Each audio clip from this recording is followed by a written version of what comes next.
అని ప్రేమిస్తున్నాము, పరమాత్మను ప్రేమిస్తున్నాము, ఇంకా రకరకాలుగా ప్రేమిస్తున్నాము. అది కూడా అందుకని మయ్యేవ మన ఆధస్వ నాయందే అన్నప్పుడు ఇతరం పోయిందా ఉందా?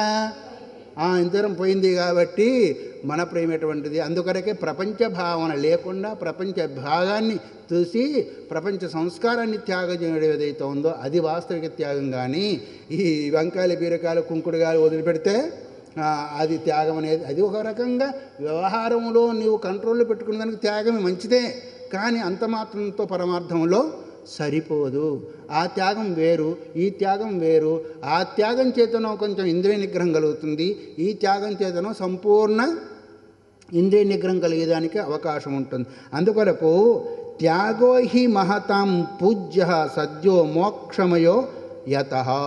శంకర భగవత్పాదులు స్వయం తన యొక్క మాటలు చెప్పాడు. ఈ త్యాగం ఏదైతే ఉందో మహతాం పూజ్య, ఈ త్యాగం కలిగిన వాళ్ళు గొప్పవాళ్ళు కూడా పూజిస్తారు అని. మహతాం పూజ్య అంటే గొప్ప వాళ్ళ ద్వారా కూడా ఇప్పుడు దేవాది దేవతలంతా కూడా ఋషులను పూజిస్తున్నారు అంటే వాళ్ళ తపస్సంపన్నులై సమస్తము బ్రహ్మస్వరూపంగా భావం చేస్తుంటే దేవతలు సైతం వచ్చి నమస్కారం చేశారు కదా. ఇప్పుడు మీ పుట్టపర్తికి పోతూ ఉంటారు పెద్ద పెద్ద వాళ్ళంతా, ఆఖరి రాష్ట్రపతి కూడా పోతూ ఉంటారు. పోయి ఏం చేసేస్తారు? నమస్కారాలు చేసేస్తారా లేదా? ఎందుకు అంటే ఆ త్యాగంలో ఉన్న గొప్పతనం ఏదైతే ఉందో అదే గొప్ప త్యాగం చేసేసారు. ఏది ప్రపంచం కొరకు చేసేసారు. ఎవరు? దధీచి మహర్షి. ఆయన ఏమిచ్చాడు?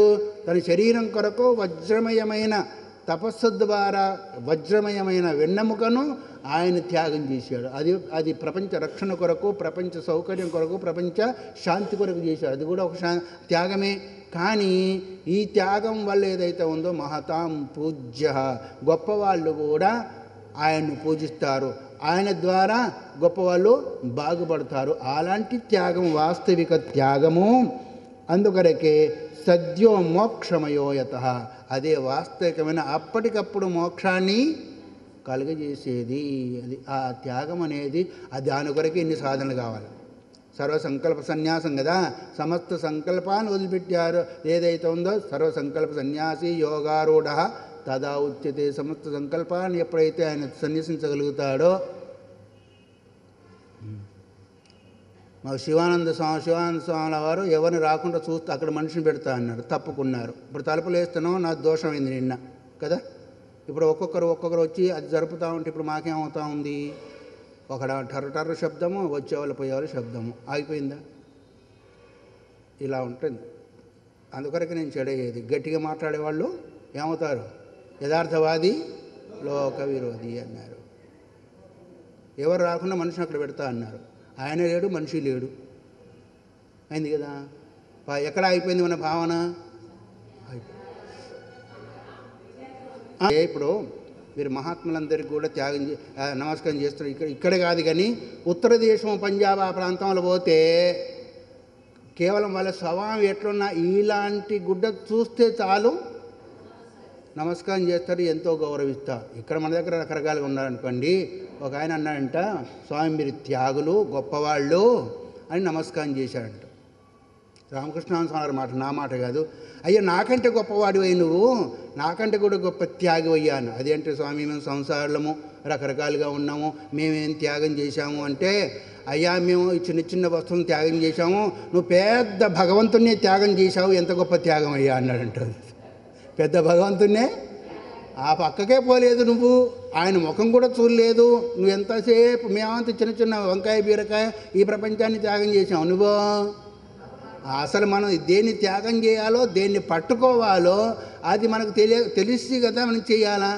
పట్టుకోవాల్సిందేనా త్యాగం చేస్తున్నాము, త్యాగం చేయవలసిన దాన్ని పట్టుకున్న మరి ఎట్లా పట్టుకుంటున్నాం అంటే పట్టుకోవాల్సిందే భగవంతుడు కదా. భగవంతుని పట్టుకున్నట్టు పట్టుకుంటున్నాం, కానీ దానికంటే ఎక్కువ ఏం చేస్తున్నాం మనము?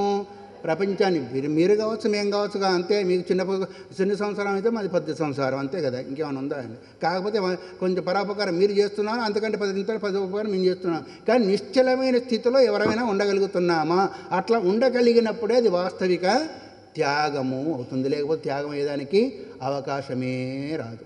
అగో అలాంటి మహతాం పూజ్య, అలాంటి త్యాగి ఎవరైతే ఉన్నారో పెద్ద పెద్ద ఋషులు మహర్షులు కూడా అలా ఉన్నప్పుడు చక్రవర్తులు సైతం అరణ్యాలకు పోయి వాళ్ళకు నమస్కారాలు చేసి పూజ, ఎందుకంటే వాళ్ళ యొక్క ఆశీర్వాదం, వాళ్ళ యొక్క దృష్టి, వాళ్ళ యొక్క భావన మనపైన కలిగితే చాలు మనం పెద్దవాళ్ళం అవుతాం, లేదా మనకు మేలు కలుగుతుందనే భావన ఉండేది. ఎందుకంటే వాళ్ళు సర్వసంగ పరిత్యాగాలు ఈ శారీరకంగా కాకుండా మానసికంగా కూడా, శారీరకంగా చేసేది ప్రపంచం, ఎందుకంటే ఈ శరీరం స్థూలము, ప్రపంచము స్థూలము, కానీ సంస్కారాలు సూక్ష్మము, మనస్సు సూక్ష్మము.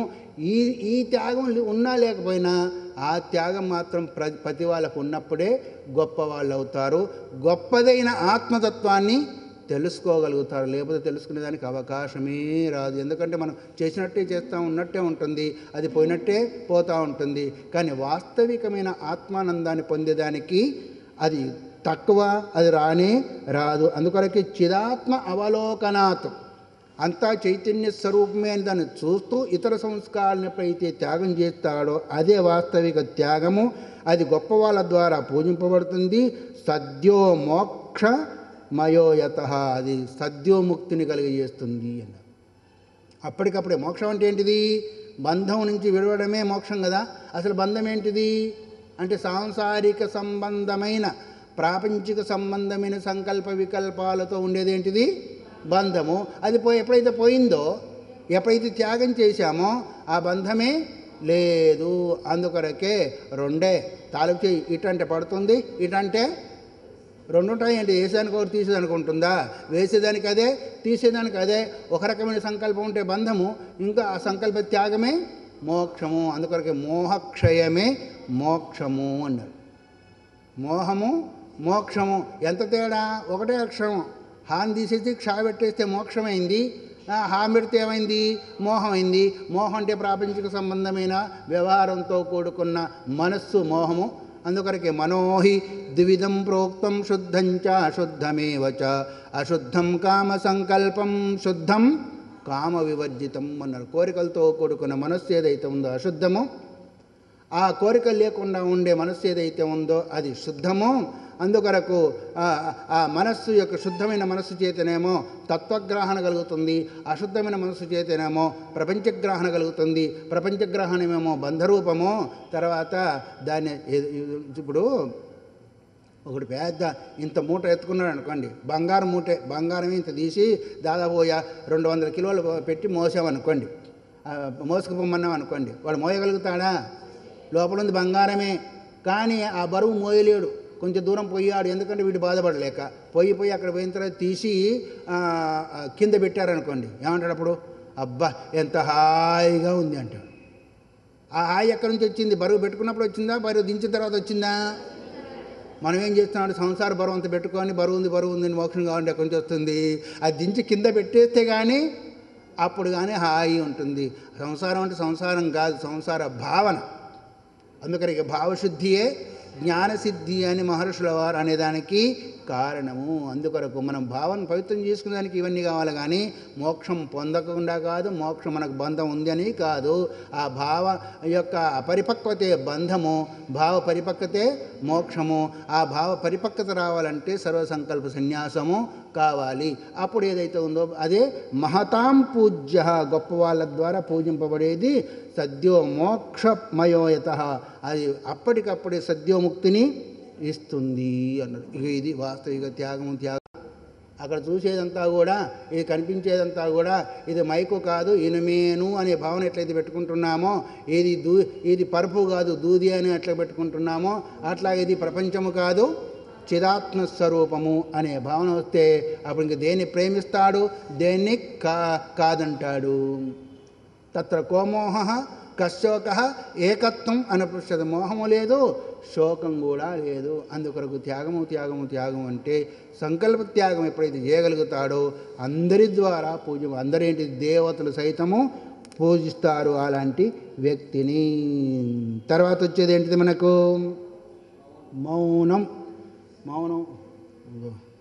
అయిపోయింది టైం, ఇంకా 8 నిమిషాలే ఉంది. మౌనం అంటే ఏంటిది అంటే మామూలుగా నోరు మూసుకొని ఉంటే మౌనంగా ఉంటావా లేదంట. నోరు మూసుకుంటావా లేదు. ఇంట్లో పొట్లాట వచ్చిందంటే నువ్వు నోరు మూసుకుంటావా లేదంట. నోరు మూసుకోవడం అంటే ఏంటిది?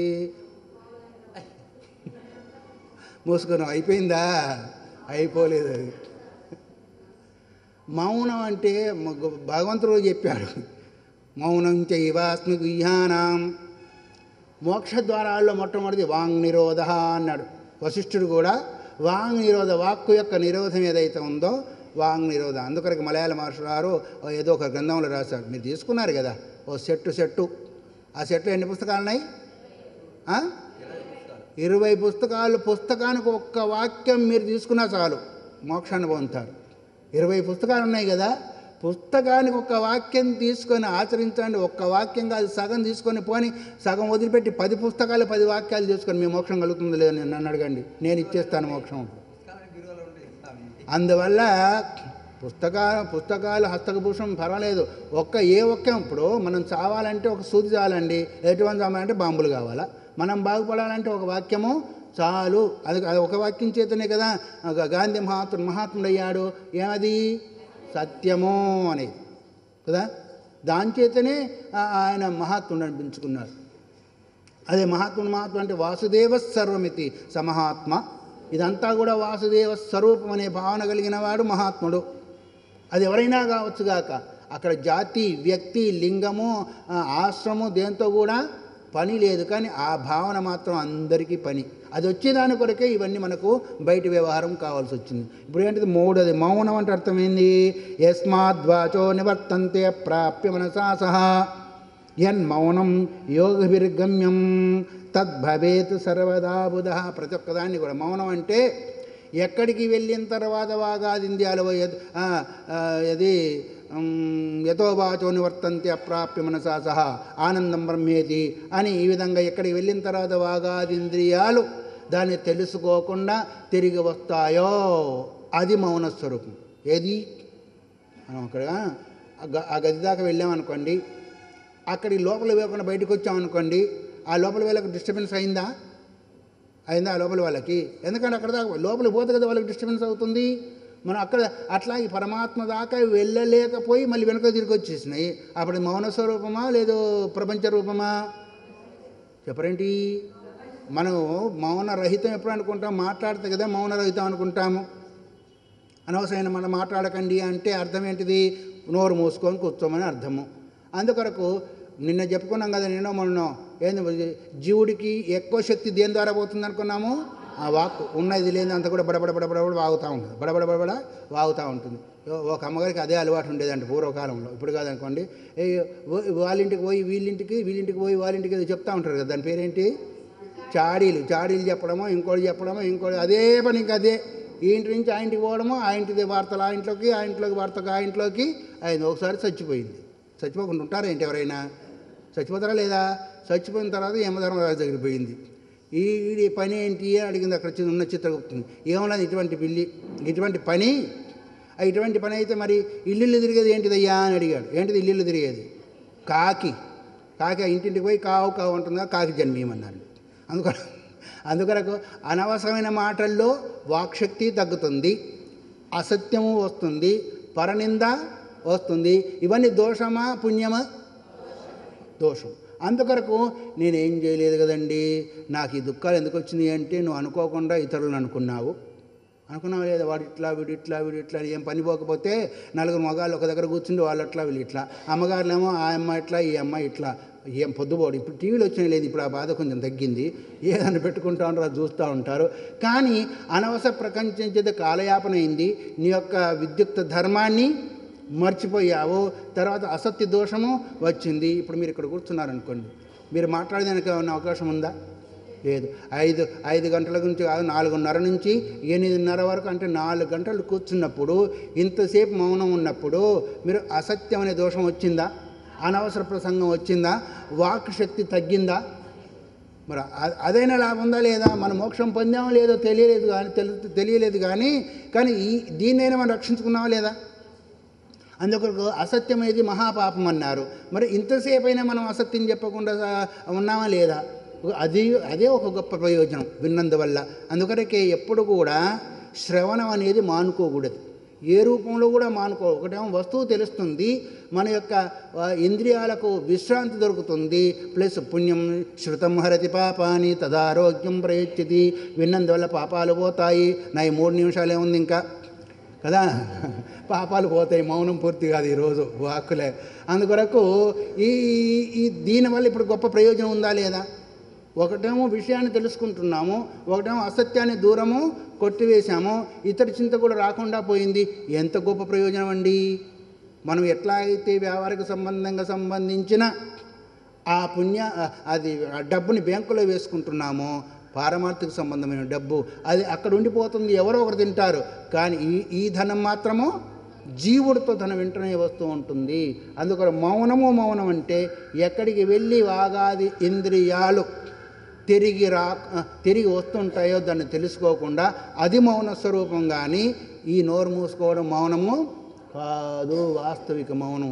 ఈ మౌనం యొక్క గొప్పతనము శాస్త్రాలలో అసలు భగవంతుడే మౌనం నా స్వరూపం అన్నాడు. మౌనము నా స్వరూపము అన్నాడు. ఎన్ మౌనం యోగభిర్గమ్యం అన్నారు. ఈ మౌనం ఏంటిది?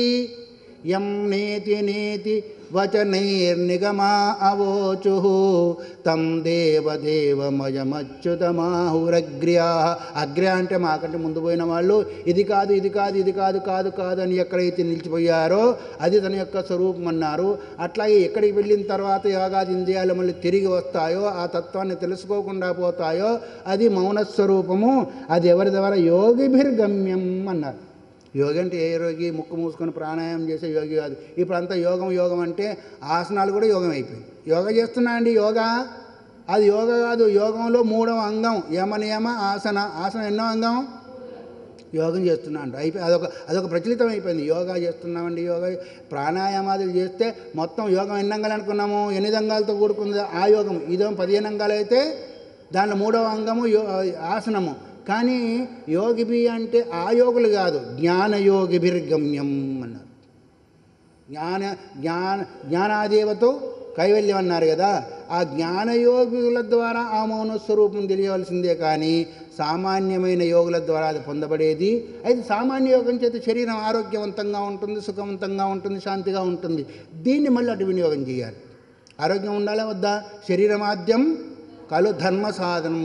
మొట్టమొదటి సాధనం ఏంటిది అంటే శరీరము ఏ కార్యం చేయాలన్నా ఆరోగ్యంగా ఉండాలి. ఆరోగ్యమే అది. చూడండి, ఈ భాగ్యాలు ఎన్నో ఉన్నా, కోట్లున్నా, షుగర్ బీపీ వగేరా ఉందనుకోండి, వాడికన్నా పనికి వస్తుందా? ఏం తాగాలి? ఆఖరికి గంజి నీళ్ళు. ఆ గంజి కాసుకొని తాగదు కానీ వాడు పొట్ట తింది, ఆ తర్వాత తింటే మళ్ళీ చస్తాడు. ఇప్పుడు అదేమైనా పనికి వచ్చేసిందా? కానీ ఆరోగ్యం అనేది ఉంటే ఏది ఉన్నా లేకున్నా తాను బాగుపడగలుగుతారు. అయితే దాని కొరకు ఈ యోగాసనాలు వగరన్నీ కావాల్సిందే. దాని ద్వారా మళ్ళీ జ్ఞానయోగం అనేది అయితే చెప్పబడిందో ఆ జ్ఞానయోగాన్ని మనం సాధించే దాని కొరకు ఆ మౌనస్వరూపమైన పరమాత్మ తెలుసుకోబడతాడు. అందుకొరకు యద్వాచో ఎన్ మౌనం యోగభిర్గమ్యం తద్ భవేత్ సర్వదా భువా. దేన్నైతే కూడా దాని మౌనస్వరూపం అని చెప్పారో తద్ భవేతు, బుద్ధులైన వాళ్ళు, బుద్ధిమంతులైన వాళ్ళు ఆ స్వరూపంగా కావాలి. దాన్ని అప్పుడేమంటారు? మౌనం అని చెప్పేదానికి అవకాశమైంది.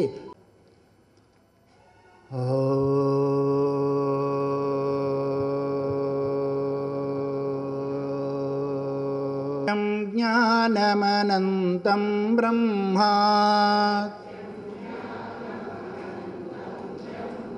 సత్యం జ్ఞానమనంతం బ్రహ్మ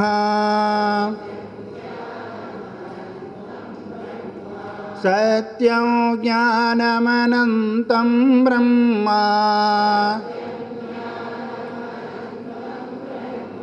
సత్యం జ్ఞానమనంతం బ్రహ్మ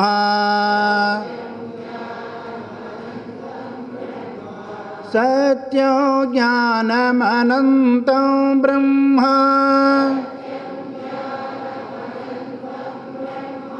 సత్యం జ్ఞానమనంతం బ్రహ్మ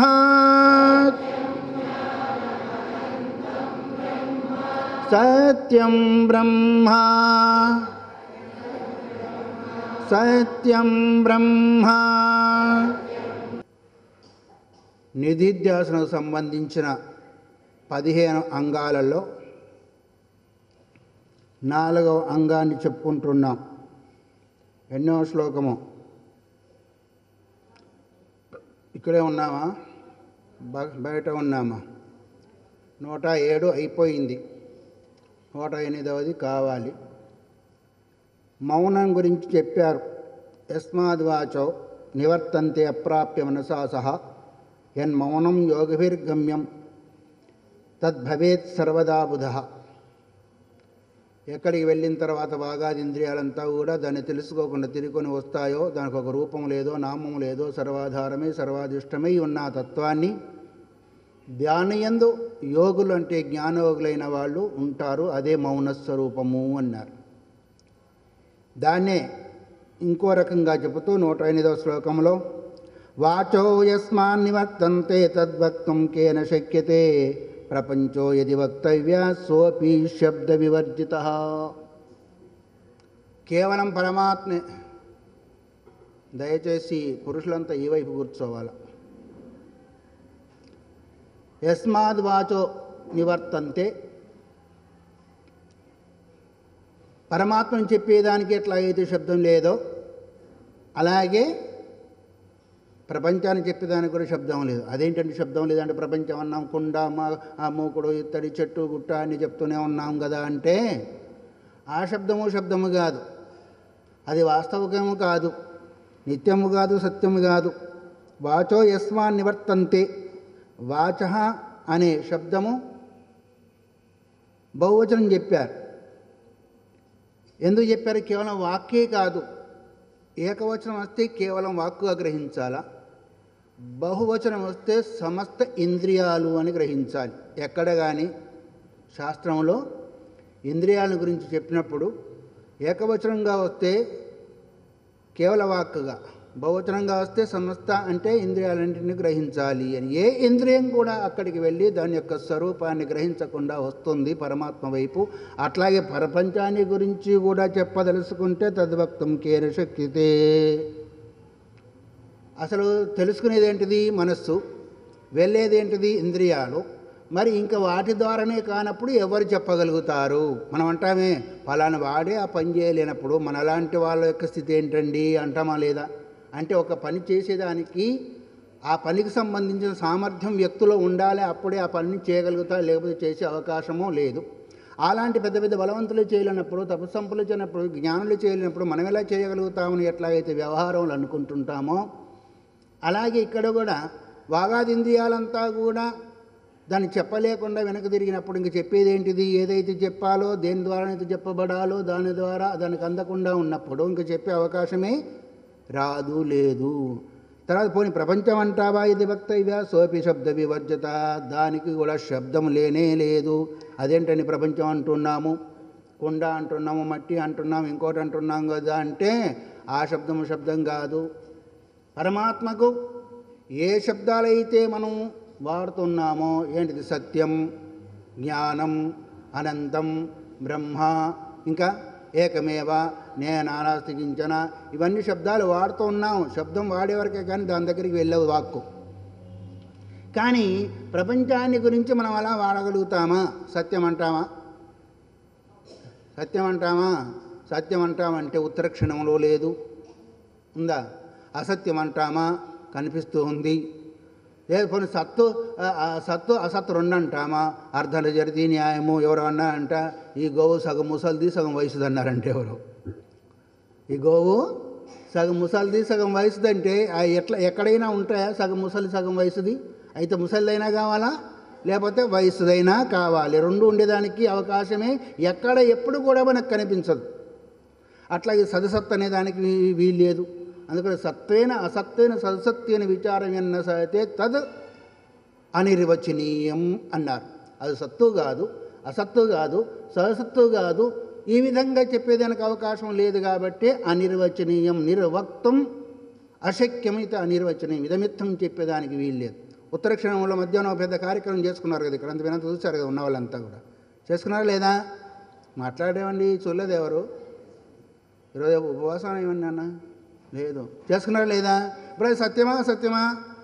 సత్యమైతే ఇప్పుడు కనిపించాలా. అసత్యం అంటామా? మన సంస్కారం ఉంది. సత్యం అంటామో చెప్పేదానికి వీలు లేదు. ఇట్లాగే సమస్త కార్యాలు మనం ఏం చేసాం, అంత దూరం ఎందుకు పొద్దున మీ ఇంట్లో ఏమో చేసుకున్నారు, సత్యమా అసత్యమా? సత్యం అంటావా? ఇప్పుడు పోయి చూడండి, లేదది ఆ పని. మరి అసత్యం అంటామా? ఆ సంస్కారం ఉంది. సత్యం అంటామా? అది రెండుగా ఉండేదానికి వీలు లేదు.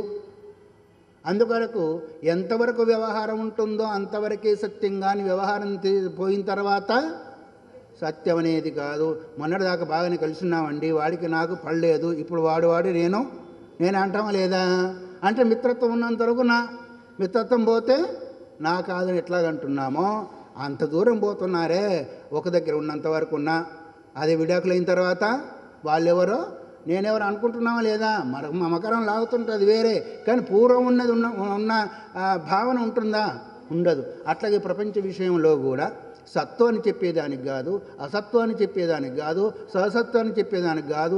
దీన్ని ఇదమిత్వం అని చెప్పలేము, దాన్ని పరమాత్మను కూడా ఇదమిత్వం అని చెప్పేదానికి అవకాశం లేదు. కాబట్టి ప్రపంచో యది వక్తవ్యో సోపి శబ్ద వివర్జిత, దానికి కూడా శబ్దము లేదు. ఒకవేళ ఉంటే ఎతికించదే కానీ సామాన్యంగా ఇదమిత్వం అని చెప్పేదానికి వీలు లేదు. ప్రపంచం యొక్క స్థితి కూడా ఇదమిత్వం అని చెప్పేదానికి అవకాశము లేదు. చెప్తే కొంచెం చెప్తాం. ఇప్పుడు ఇది ఏంటి అని అడిగామనుకోండి, ఏమని చెప్తారు? ఫోన్ అంటాము. ఫోన్ నువ్వు ఎక్కడ చూసి చెప్పావు? ముందు చూసి చెప్పావా, వెనక చూసి చెప్పావా, పక్కలో చూసి చెప్పావా, లోపల చూసి చెప్పావా, మొత్తం చూసి చెప్పావా? మొత్తం చూడగలుగుతామా? కొంచెం ఇక్కడ చూసావు అంతవరకే, కానీ ఈ పక్క లోపల మనం చూడలేదుగా. చూడగలుగుతామా? దాని యొక్క శబ్దాన్ని ప్రయోగం చేయగలుగుతామా? చేయలేం. అందుకొరకు ప్రతి వస్తువు కూడా ఉన్నది ఉన్నట్టు చూడాలంటే అటు ప్రపంచము చెప్పేదానికి కాదు, ఇటు పరమాత్మ చెప్పేదానికి కాదు. అక్కడ శబ్దాలు లేవు, ఇక్కడ శబ్దాలు చెప్తా, నువ్వు ఎతికించి చెప్తామో ఆ కార్యక్రమం మేం చెప్తామండి, అది చూడవలసిందే కానీ చెప్పేది అని అంటాం లేదా? వ్యవహారంలో ఎందుకు అంటే చెప్పేదానికి అవకాశం లేదు. ప్రతి కూడా ఏదైనా అంతే, మంచిదైనా చెడైనా కానీ శబ్ద ప్రయోగం ఎంతవరకు అంటే మనకు అందిన వరకే కానీ అంతకంతగా చెప్పగలుగుతామా? ఎవరైనా ఏదైనా చెప్పగలుగుతావు? ఫలానా వ్యక్తి అబ్బో చాలా మంచివాడయ్యా, ఎంత మంచివాడయ్యా అంటే ఆయన దగ్గర ఉండి చూడవలసిందే కానీ మాకు తెలియదయ్యా అంటాం. మంచి అనేది తెలుసు, ఎంతవరకు మంచి ఎంతవరకు చెడు అనేది మనం గ్రహించి చెప్పగలుగుతామా? అక్కడ వాగాదింద్రియాలు పోవుదని చెప్పేందుకు అవకాశము లేదు. అందుకొరకే అది మౌనస్వరూపమే, ఇది మౌనస్వరూపమే చెప్పేదానికి కారణము. ఇతివా యద్భవేన్మౌనం సతాం సహజ సంగీతం. ఈ మౌనం ఏదైతే ఉందో సతాం సహజ సంగీతం. సతాం అంటే సత్పురుషులకు, సత్తత్వాన్ని చింతన చేసే మహానుభావులకు సహజ సంగీతం సహజంగానే వస్తుంది. మనం అయితే దాన్ని అలవాటు చేయాలి బాగా, అవునా కాదా? ఏదన్నా రాంది బట్టి పెట్టాలంటే మీ ఇంగ్లీష్లో చెప్పాలంటే బై హార్ట్, బట్టి పెట్టాలంటే మాటికి అంటేనే వస్తుంది. కానీ మరి రామతీర్థుల వారు వివేకానందుల వారు కూడా పైలైన కిందిలేని చదివితే మధ్యలోది కూడా అర్థం చేసుకునేవాళ్ళంట. మనము పైన కిందే పోతుంది. అర్థం చేసుకోగలుగుతామా? చేసుకోలేము. అది సతాం అంటే మహానుభావులకు, తపస్సంపన్నులకు, పుణ్యాత్మలకంతా కూడా సహజ సంగీతం, అది సహజంగా వచ్చేది. కొంతమంది అంటుంటారే ఏది సరస్వతి పుత్రుడయ్యా, ఆయనకి ఎక్కువ పరిశ్రమ చేయవలసిన అక్కర్లేదు అంటాం. సరస్వతి పుత్రుడు అంటే సరస్వతి పుట్టాడు ఏంటి? ఆ భావన కలిగి, ఆ తత్వాన్ని కలిగి, దాన్ని ఆకలం చేసుకున్నాడు కాబట్టి సరస్వతి పుత్రుడు అన్నాము. అలాగే తపస్సంపన్నులై పుణ్యాత్ములైన వరకు సహజంగానే వస్తుంది ఆ మునము. కావాలని నోరు కూర్చోవలసిన అవసరము లేదు. అందుకొరకే గిరామౌనంతు బాలానాం ప్రయుక్తం బ్రహ్మవాదిభిః అన్నారు. గిరామౌనం అంటే ఏంటిది? వాక్కు యొక్క మౌనము బాలానాం అన్నారు. బాలలు అంటే ఎవరు? ప్రారంభ సాధకులు, పిల్లలు కాదు, పాడు కాదు, ప్రారంభ సాధకులు. మనమంతా ఇప్పుడు ఎవరము? బాలమే. ఇంత పెద్ద శరీరమైనా మనం ఆ మార్గంలో చిన్నపిల్లలమే. అలాంటి వాళ్ళకి గిరామౌనం అంటే నోరు మూసుకొని కూర్చునడం. కానీ మిగతా మౌనం, ఇప్పుడు ముందు చెప్పిన పైన మౌనం ఏదైతే ఉందో అది సహజ సంగీతం మహాత్మానం అన్నారు. కొంతమంది మౌనం ఉంటారు, సోమవారమనో శనివారమనో గురువారమనో, తర్వాత లేదు ఒక 40 రోజులో ఒక సంవత్సరమో, రామ ఒక బండెడు కాగితాలన్నీ ఖర్చు అవుతాయి ఆ మౌనానికి. అవుతాయిలేమా? నోరు మాత్రం ఉంటుంది. రాసింది చూసి ఈ నోరు కూడా కొంచెం కుక్కం అంటూ ఉంటుంది, కక్కం అంటూ ఉంటుంది. నోటి మాట బయట మిగతా అన్నీ కూడా జరుగుతూ ఉంటుంది. ఈ సైగలు ఆ సైగలు రకరకాలు.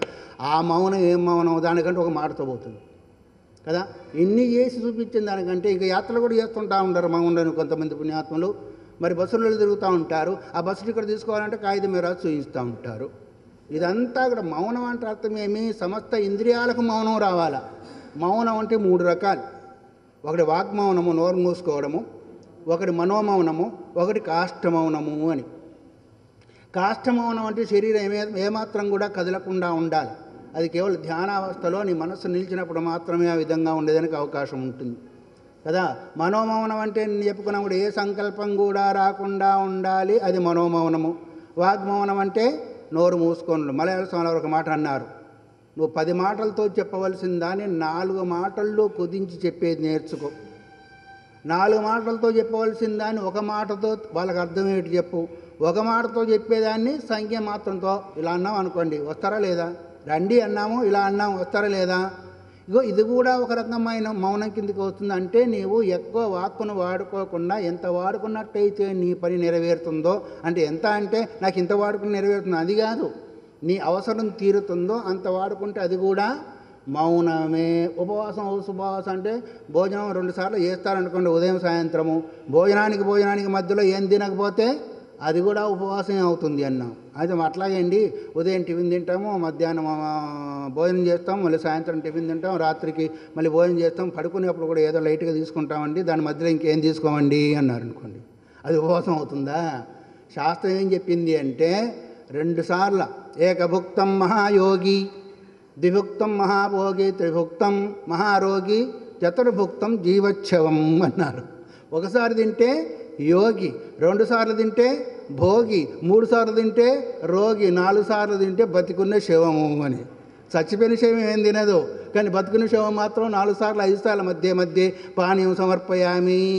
ఆ విధంగా కాదు శాస్త్రము. నీకు 2 సార్లు పుష్టిగా తీసుకోవద్దనిలే, మధ్యలో ఏం తీసుకోకుండా ఉంటే ఏమవుతుంది? అది ఉపవాసం కిందికి వస్తుంది. అయితే అది ఎవరికంటే సామాన్యంగా ఉండే వాళ్ళకు, కాయ కష్టం చేసే వాళ్ళకి అది సాధకుల కొరకు చెప్పారు. కానీ కాయ కష్టం చేసే వాళ్ళ కొరకు మరి తినకుండా వాళ్ళు పని చేయలేరు. పని చేయకపోతే ఆ పని పూర్తి కాకుంటే మన అవసరాలు తీరవు. సాధకుల విషయం చెప్పింది ఏంటి అంటే ఈ రకంగా. అట్లాగే మౌనం అంటే కూడా ఆహార విషయంలో మనం ఎలా చెప్పుకున్నామో మాట్లాడే దానిలో కూడా ఆ విధంగా జాగ్రత్త ఉంటే వాక్కు యొక్క శక్తి పెరిగినందువల్ల, సత్యాన్ని పాటించినందువల్ల నీవు అన్నది అవుతుంది. అందుకొరకే సత్యేనైనం తపసా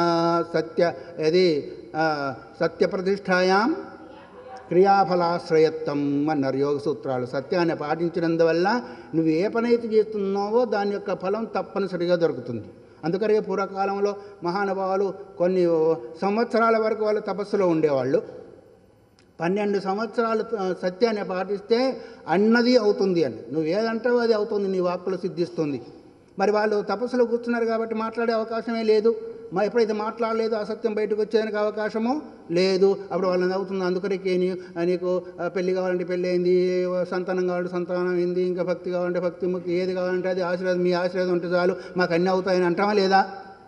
అది దానిలో ఉన్న శక్తి. అది ఎవరైనా సంపాదించవచ్చు. కేవలం సన్యాసులే లేదు, సాధకులేనే కాదు, మనం కూడా ఇంట్లో ఎంతవరకు వాడుకోవాలో వాక్కుని అంతవరకు వాడుకోగలిగితే మనం కూడా ఆ స్థితికి వెళ్తామా లేదా? ఎవరు సాధించేది? సాధన అంటే అర్థమే ఎవరు సాధన చేస్తారో వాళ్ళే సాధకులు. దానికి లింగ, వయ, జాతి ఇత్యాది వివక్ష లేదు. అందుకొరకే గిరామౌనంతో బాలానాం, వాగ్మౌనం ఏదైతే ఉందో అది బాలులకు. అందుకొరకే మౌనం చైవాస్మి గుహ్యానాం, గోప్యమైన వాటిలో, రహస్యమైన వాటిలో మౌనము నా యొక్క స్వరూపం అన్నాడు భగవంతుడు. ఎక్కడ? భగవద్గీత 10వ అధ్యాయంలో. అందుకొరకే గిరామౌనంతో బాలానాం ప్రయుక్తం బ్రహ్మమాధవుడు. అది నేను 3 సంవత్సరాలు కాళహస్తిలో మౌనం ఉంటే 3 సంవత్సరాలు 2 సార్లు మాత్రమే నది దాటి శివదర్శనానికి వెళ్ళాను. గేటు దాటి సమాంగా బయటకు రాలేదు. ఇక ఆ విధంగా ఉన్నప్పుడు ఏమవుతుందంటే మనకి దృష్టి దోషము రాదు, శ్రవణ దోషము రాదు, ఇంకా గమన దోషము రాదు, చేసే దోషము రాదు. మౌనం ఉండేది ఎందుకు రాకంటే ఇత ప్రపంచ వ్యవహారాలంతా కూడా మానుకున్న పరమాత్మ చింతన చేసేదానికి కదా. మనలో ఉన్న సంస్కారాన్ని పోయేదాని కొరకు మౌనం ఉంటున్నాం. అప్పుడే మళ్ళీ అన్నీ చూస్తున్నాం అంటే ఇక అన్నీ జరుగుతున్నాయి. వాక్యం పాపం చేసింది, పాపం ఏం పాపం చేసింది? అది నోరు కనీసం ఒక మాటతో చెప్తే పోతుంది 10 సార్లు రాసి చూపించేదానికంటే.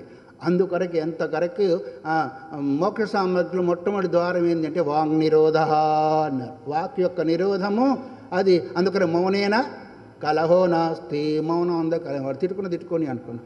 రేడియో పాడుతూ ఉంది, టీవీ పాడుకుంటుంది, ఆడుకుంటుంది, రకరకాలు వస్తుంది, మన పనులు మనం చేసుకుంటున్నాం లేదా. ఒక ఆయన అన్నాడంట, ఫలాని వాడు నిన్ను తిట్టాడండి అని అంట. అంటే నన్ను కాదు, నా పేరు కలిగిన వాళ్ళు చాలామంది ఉన్నారు లేండి అన్నాడు. కాదండి, ఫలాని మల్లయ్య కొడుకు పుల్లయ్య నువ్వే కదా, నిన్నే తిట్టాడండి అన్నాడు. కాదండి, నన్ను కాదండి, ఫలానా ఇంటి పేరు పెట్టి గోత్రం పేరు పెట్టి తండ్రి పేరు పెట్టి తిట్టాయంటే నన్ను కాదు లేండి, నా శరీరాన్ని అన్నాడంట. అవును కదా, నీ శరీరాన్ని కదండి, నీ ఆత్మనే తిట్టాడండి అంటే, అయితే నా ఆత్మ తిట్టే వాడు ఆత్మ నా ఆత్మ ఒకటే లే, వాడిని తిట్టుకున్నాడులే అన్నాడంట. మళ్ళీ అవునా కదా, దేన్ని తిట్టుకున్నట్టు దేన్ని పొగిడినట్టు, పొగడుతూ అంటే ఉబ్బుతూ ఉంటాం, ఏదో అంటే బుగ్గా ఉంటుంది కదా, చిన్నపిల్లలు ఊదుతూ ఉంటాయి, ఊతేనో ఇంత బుద్ధిగా వస్తుంది, దానిలో గాలి లేకపోతే చుట్టూ ఉంది. అట్లా కొంత పొగడుతుంటే మహా ఇష్టం, పొంగిపోతూ ఉంటారు. అదే ఏదైనా కొంచెం మాట అంటే కుంగిపోతూ ఉంటారు. దేని కొరకు వచ్చేసింది అనుకుంటే అనుకోని అని ఇప్పుడు అక్కడ అన్నీ ఏమో మాటలు పోతూ ఉన్నాయి, కుక్కలు మొరుగుతూ ఉన్నాయి బజార్లో, మనం పోతామా లేదో అక్కడ ఆగిపోతామా, మొరుక్కొని అని మన దారిలో మనము అట్లాగే అనుకుంటే అనుకోని అని ఉద్దేశించేద్దాం. మన పనులు మనం చేసుకోగలిగితే మన నోటి నుంచి అసత్య వాక్కు రాదు, చెడు వాక్కు రాదు.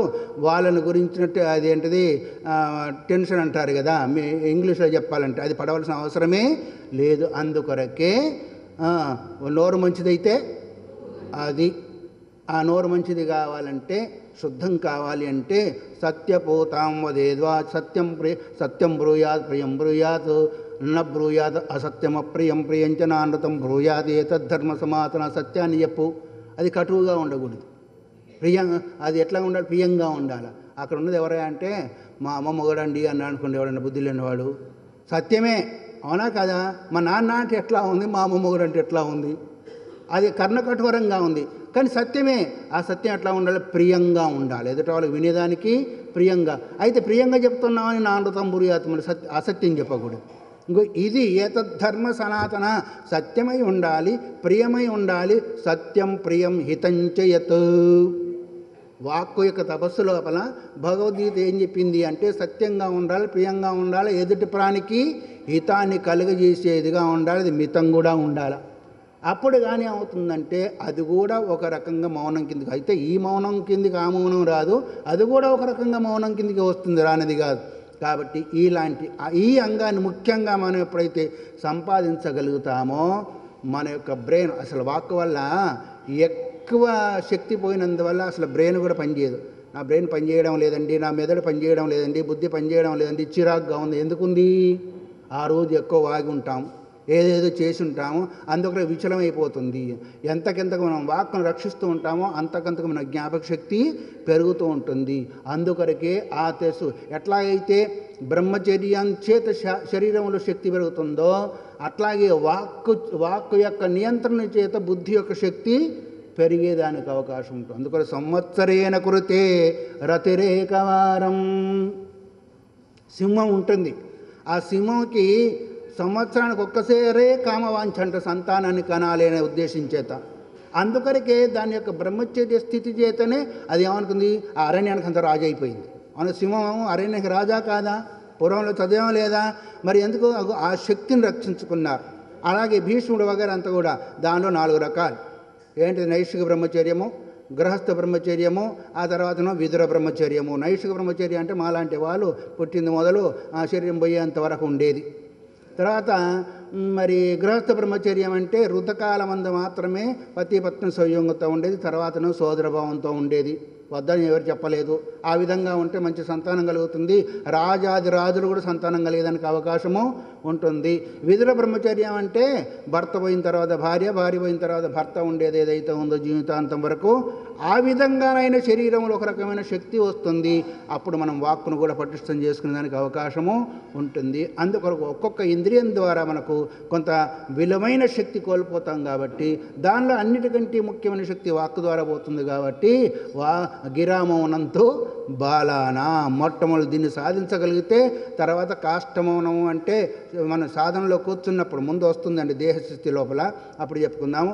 కాబట్టి ఈ విధంగా 4వ అంగాన్ని మనకు శంకర భగవత్వాలు చెప్పారు. అప్పుడే అరగంట అయిపోయింది ఒకదాని కొరకే. తర్వాత ఆదావంతే చ మధ్యే చ జనో యస్మిన్న విద్యతే ఏనేదం సతతం వ్యాప్తం స దేశో విజనస్మృత. ఏ దేశంలో కూర్చోవాలా, ఏకాంత ప్రదేశంలో కూర్చోవాలా. ఎవరు అంటారు ఏకాంతవాసం అంటారు, ఏకాంతవాసం చేస్తుంటా అంటారు. ఒక అమ్మగారు అన్నారు ఏకాంతవాసం అంటే అర్థం ఏంటిది? ఎవరు లేని స్థితిని కలిగించే చోటు ఏదైతే ఉందో, మనకు విఘ్నం కలగకుండా ఉండే స్థితి ఏదైతే ఉందో అది ఏకాంతం. ఏక ఏవ అంతః ఏకాంతః, తాను ఒక్కడుగా ఉండడం ఏదైతే ఉందో ఏకాంతము అన్నారు. అది ఎందుకన్నారు అంటే ఏకాంతవాసం అని మరి శుష్కవేంద్ర తమోభాస్కరంలో స్వామివారు రాశారు. ఏ నదీ తీరంలో ఉన్నాం అనుకోండి, అక్కడ నీళ్ళు దానికి హింసక జంతువులు వస్తాయి, బాధనే కదా మనకి. ఏ కొండ గుహలలో ఉన్నాం, సర్పాలు గిర్పాలు వస్తూ ఉంటాయి, ఇంకా దోమలు వగైరా వగైరా, తేళ్ళు, పాములు ఇవన్నీ కూడా వస్తాయి. ఏకాంతమే. కానీ నీ ఏకాంత నిష్ఠకు భంగం కలగకుండా ఏకాంతం కావాలి. అది ఎక్కడైనా కావచ్చు, ఇంట్లో కావచ్చు, బయట కావచ్చు, ఆఖరి గోశాల కావచ్చు, యజ్ఞశాల కావచ్చు, మనం అనుకున్న కొండ గుహలో ఇంకోటి ఏదైనా కావచ్చు గాక, మానసిక పరిస్థితికి భంగం కలగకూడదు. ఇది మనం బయట చెప్పుకునే ఏకాంతం. ఈయనేమంటున్నా ఆదావంతే చ మధ్యే చ జనో యస్మిన్న విద్యతే. ఆదిలో కానీ, మధ్యలో కానీ, అంతలో కానీ ఈ ప్రపంచం ఎక్కడైతే లేదో, ఆదావంతే చ యన్నాస్తి మధ్యేపి తత్తథా. ఆదిలో మధ్యలో లేకుంటే ఆదిలో అంతలో లేకపోతే మధ్యలో కూడా అంతే అని గౌడపాదిక కారికలలో మనకు కనిపిస్తుంది. మాండుక్యోపనిషత్తుకి మరి వింటూనే ఉన్నారు కదా, గౌడపాదికాచార్యుల వారు కారికలు రాశారు. దానికి దీనికి కలిపి శంకర భగవత్పాదులు భాష్యం రాశారు. ఆదావంతే చేన్నాస్తి మధ్యేపి తత్తథా అన్నారు. ఆదిలో లేదు, అంతంలో లేదు, మధ్యలో ఉన్నా అది లేనంత ప్రకారమే అన్నారు. ఆదిలో అంటే సృష్టికి ముందు ఈ ప్రపంచం ఉందా? లేదు. ప్రళయం తర్వాత ఉందా? లేదు. మధ్యలో కనిపించినా లేనితన సమానమే. మరి మధ్యలో కనిపిస్తే లేనట్లు అనుకోవాలా? అనుకోండి, కుండ తయారు కాకముందు మట్టి ఉంది, కుండ పగిలిపోయిన తర్వాత మట్టి ఉంది, కుండ రూపంలో కనిపించేది మరి ఇక మధ్యలో లేదు అంటే అదే అసలు. అర్థమైందా? అట్లాగే ప్రపంచ రూపంలో కనిపించినప్పుడు పరమాత్మే తప్ప పరమాత్మ కంటే భిన్నము కాదు. కాబట్టి ఆదౌ అంతే చ మధ్యే జనో యస్మిన్న విద్యతే. జన అంటే ప్రాణుడు దేని అందైతే లేవో అది ఏకాంతం. అంటే అంతములో ఉండేది ఒకటేను. దేని అంతంలో? ప్రళయం అయిన తర్వాత ఉండేది ఒకటే, సృష్టికి ముందు కూడా ఉండేది ఒకటే. అది ఏకాంత ప్రదేశం. కానీ దాని అందు కూర్చోవడం ఏకాంత దేశంలో కూర్చోవడము. ఎంత బాగా చెప్పారు చూడండి. మనం అనుకుంటే ఏకాంతం అంటే ఎక్కడో ఎవరికి తెలియని చోట ఉంటే మనం ఏకాంతం అనుకుంటాం. కానీ ఈ ప్రపంచరహితమైన స్థితిలో ఉండే సచ్చిదానంద స్వరూప ఆ సర్వాధిష్టానమైన తత్వమందు కూర్చోవడం ఏకాంతంలో కూర్చోవడము. అందుకని మనం చెప్పుకున్నాం, ఈ అంగాలన్నీ కూడా పరబ్రహ్మ అందే సమన్వయం అవుతాయి. కానీ అందుకొరకే యోగ ప్రక్రియకు సంబంధించిన అంగాలు వేరుగా ఉంటాయి, మన జ్ఞాన ప్రక్రియకు సంబంధించిన అంగాలు వేరుగా ఉంటాయి. ఇప్పుడు ఏకాంత ప్రదేశం అంటే ఏంటి? సామాన్యమైన ఏకాంతం అది కదే. మరి ఇక్కడ కూర్చోవాలంటే ఆ ఏకాంత ప్రదేశం మొదలు పాటించాలా. అసలు ఏకాంత ప్రదేశం ఏంటిది? బ్రహ్మం యొక్క స్వరూపము. ఏనేదం సతతం వ్యాప్తం. ఇదం అంటే ఇదం శబ్దం తీసి చెప్పబడి ఈ ప్రపంచం అంతా కూడా సర్వకాల సర్వావస్థలందు వ్యాపించి ఉందో. అంతర్బహిశ్చ తత్సర్వం వ్యాప్య నారాయణతః. లోపల బయట వ్యాపించి ఉంది, అదే నారాయణ తత్వం. దేనికి లోపల బయట? ఉపాధికి లోపల బయట. సమస్త ఉపాధులు దీని లోపల బయట, దీని లోపల బయట, దీని లోపల బయట ఎప్పుడు ఏదైతే వ్యాపించి ఉందో అదే ఏకాంతమనే శబ్దం చేత చెప్పబడేది. సదేశో విజన స్మృత. దాన్ని ఏకాంత ప్రదేశమని గ్రహించాలి. అంటే సృష్టికి ముందు, ప్రళయానికి తర్వాత, మధ్యలో కూడా ఏ ఒక్కటిగా ఉందో, ఒకవేళ మధ్యలో ఉన్నదనుకున్నప్పటికీ లోపల బయట ఏదైతే వ్యాపించి ఉన్నదో సతతం అంటే సర్వకాల సర్వావస్థలందు అది ఏకాంత ప్రదేశము, విజన ప్రదేశము. దాని యందు ఉండేదానికి ప్రయత్నం చేస్తే ఏకాంతవాసము చేసిన వాళ్ళము అవుతాము. లేకపోతే ఆ భావన లేకపోతే ఎంత లోపలికి పోయి తలుపులు పెట్టుకొని మూసుకొని మన పూజాగదిలో కూర్చున్నా ఎక్కడ పోతూ ఉంటుంది ఆ బొమ్మ? ఎక్కడ వాడు వస్తా అన్నాడు, వాడు రాలేదే, వీడు ఇస్తా అన్నాడు, వీడు రాలేదే. ఇది వేసిన తర్వాత ఆ పాలు పొంగిపోతాయి. పాలు పొయ్యి మీద పెట్టేసి వచ్చేసి ఈ లోపల ఏంటిది పూజ చేసుకొని వద్దానికి పోతారు కొంతమంది. మీరు కాదులేండి, బయట వాళ్ళ సంగతి. అక్కడ కూర్చుంటే ఎక్కడుంటుంది? పాలు పొంగుతున్నాయేమో, పొంగి వచ్చిన తర్వాత మాడిపోతాయేమో మళ్ళీ అడుకొంత దృష్టి పొంగలేదులే కొద్దిసేపు చేద్దాం, మళ్ళీ ఆరు తిప్పుతాం, మళ్ళీ చూస్తాము, మళ్ళీ ఇంకోటి చేస్తాము, ఇది చూస్తాము. అప్పుడు ఏమైంది, మన మనస్సు ఏమైంది, గోవిందాయన అది ఏకాంతం కాదు, ఇంకొక అంతం కాదు, ఏకాంతం అనేకాంతం. కాబట్టి ఒక క్షణం కూర్చున్నప్పటికీ ఏ సంకల్పం లేకుండా మనం కూర్చోగలిగితే వాస్తవికమైన ఏకాంత ప్రదేశంలో మనము సాధన చేసిన వాళ్ళము అవుతాము. అసలు వాస్తవికంగా చెప్పాలంటే అదే లెక్కలోకి వస్తుంది. మిగతా అంతా కూడా గాలికి పోతూ ఉంటాయి, లేకపోతే ఆ వాతావరణం అంతా కూడా పవిత్రమయ్యేదానికి అవకాశము ఉంటుంది. ఏనేదం సతతం వ్యాప్తం సదేశో విజనశ్రుత, అదే దేశము విజనమైన దేశము, అదే ఏకాంత దేశమని చెప్పుకోవాలి. ఇంకా ఆరవది ఏంటిది, కాలం కదా. కలనాత్ సర్వభూతానాం బ్రహ్మాదీనాం నిమేషతః కాలశబ్దేన నిర్దిష్టో హి అఖండానందద్వయం. పూర్ణాత్ పూర్ణముదచ్యతే పూర్ణస్య పూర్ణమాదాయ పూర్ణమేవావశిష్యతే. కాలనాత్ కాలోస్మి లోకక్షయ ప్రబుద్ధో లోకాన్ సమాహర్తుమిహ ప్రవృత్తః. ఎవరు చెప్పారు? ఎక్కడ చెప్పారు?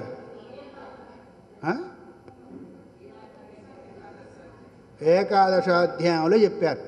కాలోస్మి లోక క్షయకృత్ ప్రవృద్ధ, ఈ లోకాన్నంతా కూడా క్షయం చేసేవానికి నేను కాలస్వరూపుణ్ణి అన్నాడు. అందుకే కదా ఈ లోకాన్ని అంటే మొత్తం సమస్త 18 అక్షోహీనుల సైన్యానంతా కూడా నష్టం చేసేదానికి కారణవాడు పరమాత్మే.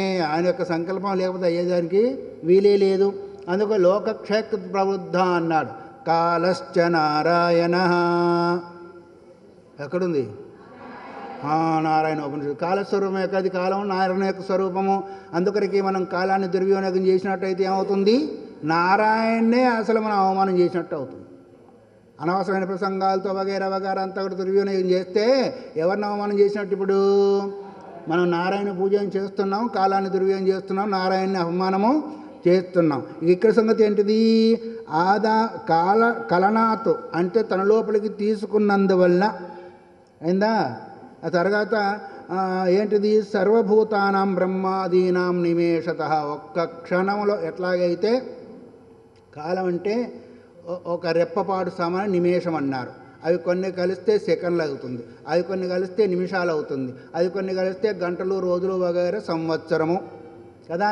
ఇదొక కాలం. అట్లాగే బ్రహ్మ యొక్క కాలం ఏంటిది, మనకు 10,000 మహాయుగాలు. మహాయుగం అంటే 4 యుగాలు కలిస్తే ఒక మహాయుగం. అటువంటి 10,000 యుగాలంటే ఎంత, 40,000 యుగాలు బ్రహ్మ యొక్క పగలు, 40,000 యుగాలు బ్రహ్మ యొక్క రాత్రి. అలాంటి వాడిని కూడా ఆయన యొక్క పాటికాలంలో మనం ఎన్నిసార్లు పుట్టి ఎన్నిసార్లు కావాలా మాట్లాడామండి. 10,000 మహాయుగాలు ఒక పగలు కదా బ్రహ్మదేవుడికి. ఒక యుగంలోనే మనం ఎన్నిసార్లు పోయి రావాలా. మరి అంత పెద్ద కాలంలో మనం ఎన్నిసార్లు పోయి రావాలా. ఆయన కొంతమంది అట్లా నా అంతటా వాళ్ళు లేడు, నాకంటే గొప్ప వాళ్ళు లేడు అనుకుంటాం. బ్రహ్మదేవుడి కంటే గొప్ప ఉన్నారు ఎవరన్నా. విద్యాప్రకాశం స్వామి అంటుండేవారు ఒక నవ్విస్తూ, అనంతమైన బ్రహ్మాండాలు, ఆ బ్రహ్మాండంలో ఒక బ్రహ్మాండం, అనంతకోటి బ్రహ్మాండాలు కదండి. ఆ బ్రహ్మాండంలో 14 లోకాలు, 14 లోకాలు ఒక లోకం, మధ్యలోకం. ఆ మధ్యలోకంలో ఎన్నో దేశాలు, ఒక దేశం భారతదేశం. ఆ దేశంలో ఎన్నో రాష్ట్రాలు, ఒక రాష్ట్రము నీదేంటిది ఆంధ్ర రాష్ట్రము. ఆ రాష్ట్రంలో ఎన్నో జిల్లాలు, ఆ జిల్లాలో ఒక జిల్లా కృష్ణా జిల్లా అనుకోండి. ఆ జిల్లాలలో కొన్ని మండలాలు, ఒక మండలం. ఆ మండలంలో కొన్ని ఊళ్ళు, ఒక ఊరు. ఆ ఊరిలో ఎన్ని వాడలు, ఆ వాడలో ఒక వాడ. ఆ వాడలో కొన్ని ఇండ్లు, ఆ ఇంట్లో నీదొక ఇల్లు. ఆ ఇంట్లో నువ్వెంత, నలుసంత కూడా కాదు చెప్పుకోవాలంటే. మరి దాని కొరకు మనం ఏమని చేస్తున్నాం అంటే, ఇక నా అంతటి వాళ్ళు లేదంటే అసలు పరమాత్మ కంటే పెద్దవాడు ఎవరైనా ఉన్నారా? ఊరికి చెప్పుకునే దానికే. కానీ వాస్తవికంగా చూసినట్టయితే ఈ ప్రపంచమంతా కూడా బ్రహ్మస్వరూపమే. అయినప్పటికీ జీవుడు దాన్ని గ్రహించలేకుండా అహంకార పూరితుడై రకరకాలుగా ప్రవర్తిస్తున్నాడు. కాబట్టి జననమన్న ప్రవాహాలకి కారణమయ్యేదానికి అవకాశము అయింది. అందుకొరకే సర్వభూతానాం కలనాత్, సమస్త భూతాలయను తనయందు ఒక పరి జగముల వెళిడి, ఒక పరిలోగొనుచు తాన కలంకమై. ఎవరు చెప్పారు? గజేంద్రుడు. ఒకసారి సమస్త భూతాలంతా కూడా బయటికి తీస్తున్నాడు, మళ్ళీ తాను ప్రళయస్తమంలో లోపలికి తీసుకుంటున్నాడు. కానీ తాను అకలంకం. ఆయన కలంకం అనేది ఏమీ లేదు. మాలిన్యం అనేది భూతాలన్నీ కూడా తన యందు ఉన్నప్పటికీ పద్మపత్రమివాంబస, తామరాకు నీళ్ళలో ఉంటే ఎట్లాగైతే అంటకుండా ఉంటుందో సమస్త భూతాల్లో తానుండి తన యందు సమస్త భూతాలు ఉన్నప్పటికీ ఆయన అకలంకుడై ఉన్నాడు. కాబట్టి సృష్టి సమయంలోనూ బయటికి పంపిస్తూ ఉన్నాడు, కనిపింపజేస్తున్నాడు, రూపింపజేస్తున్నాడు. ప్రళయ సమయంలో తన యందు లభిస్తున్న మధ్యలో ఒక స్థితికాలం ఉంది, అది కూడా అంతవరకే. అందుకొరకు దాన్ని గ్రహించినందువల్ల ఇప్పుడు ఈ అర్థాన్ని తీసుకున్నట్టయితే ఇప్పుడు పరమాత్మే కాలశబ్దంతో వస్తాడా, ఇంకోటి వస్తుందా? మన గంటలు గింటలంతా కూడా గడియారాలని కూడా ఏం పని చేయవు. అందుకొరకే కాలశ్చ నారాయణ బ్రహ్మాదీనాం నిమేష. ఒక్కరు కాదు, మనలే కాదు, బ్రహ్మాది దేవతలు కూడా ఆయన లోపలికి పోతారు. బ్రహ్మాది దేవతలు ఎందుకు వచ్చారు? ఈ సృష్టి ఒకటి మనకు వ్యవహారంలో కనిపిస్తుంది కాబట్టి దాన్ని సమన్వయం చేసేదాని కొరకు, నియంత్రణ పెట్టేదానికి అదొక రూపం. మాయావచ్ఛిన్నంగా మాయలో 3 గుణాలు ఏదైతే ఉన్నాయో, రజోగుణ వచ్చిన చైతన్యం బ్రహ్మ అది సృష్టి చేస్తుందని, అది సాత్విక వచ్చిన చైతన్యం విష్ణు అని పాలన చేస్తుందని, వచ్చిన చైతన్యం రుద్రుడు అనేది ప్రళయం చేస్తుందని, మొత్తానికి చైతన్యం ఒకటే, గుణాలతో కూడుకున్న మాయ ఒకటే. అందుకొరకే మమయోనిర్మహద్ బ్రహ్మ తస్మిన్ గర్భం దదామ్యం, నా యొక్క కారణ మూలక దాని నేను బీజరూపమై సమస్త ప్రాణులను పెడుతున్నాను. అందుకొరకు చరాచర జగత్తంతా కూడా అవుతుంది. మాయా కల్పిత దేశ కాల కలన వైచిత్ర చిత్రీకృతం, మాయ చేత కల్పింపబడింది. ఇదంతా కూడా కల్పన అంటే అర్థం ఏంటిది? అసలు నేను చెప్పలేదండి, కల్పించి అబద్ధం చెప్తున్నాడు నా పని అంటాం కదా. కల్పన అంటే అర్థమేమి? లేనిది ఉన్నట్టుగా చెప్పడమే కల్పన. అట్లాగే లేని ప్రపంచాన్ని, ఉన్న పరమాత్మను దాచిపెట్టి లేని ప్రపంచాన్ని, ఉన్న మట్టిని దాచిపెట్టి కొన్ని ఎట్లా కానీ తోపింపజేస్తుందో, ఉన్న ఇనుమును దాచిపెట్టి ఉన్న కనిపించినా ఎట్లా అయితే మైకను తోపింపజేస్తుందో, ఉన్న పరబ్రహ్మను కప్పిపెట్టి మనకు ప్రపంచంగా చేస్తుంది. కాబట్టి తనంతా కూడా పూర్ణస్య పూర్ణమాదాయ, మళ్ళీ ఆ పూర్ణస్వరూపమే ఉంటుంది. కాబట్టి అందుకొరకే కలనాతు సర్వభూతానాం, తన లోపల గ్రహించినందువల్ల కాలశబ్దేన నిర్దిష్టో అఖండ హయానంద అద్వయ అన్నారు.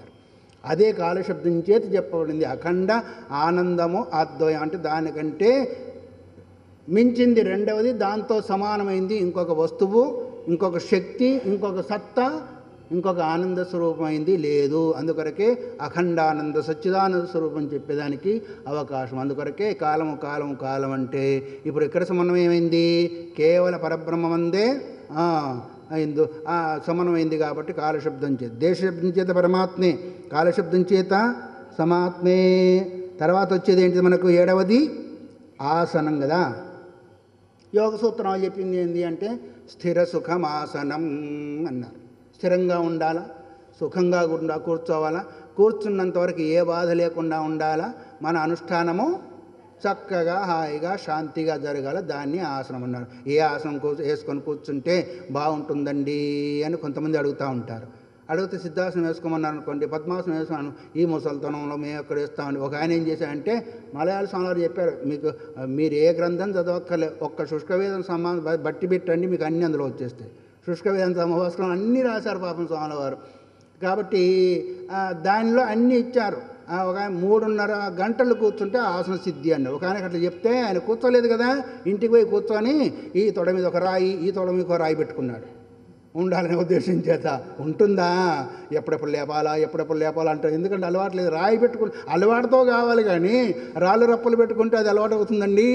అసలు నీ జపం ఎక్కడ ఉంటుంది? ఇక్కడ ఉంటుందా, అక్కడ ఉంటుందా? అమ్మో బాధగా ఉంది. అందుకొరకే అభ్యాసేనదు కౌంతేయ అని, అభ్యాసం చేత రావాలి, కానీ బలవంతనం చేత రాకూడదు. అభ్యాసం చేతనే ఇంత గంజనీళ్ళ దగ్గర నుంచి అమ్మ తినిపిస్తే ఇప్పుడు మనం పావుసేరు తింటున్నాం అనుకోండి. ఏదైనా శనై ఉపరమీద ఆసనం కూడా అంతే.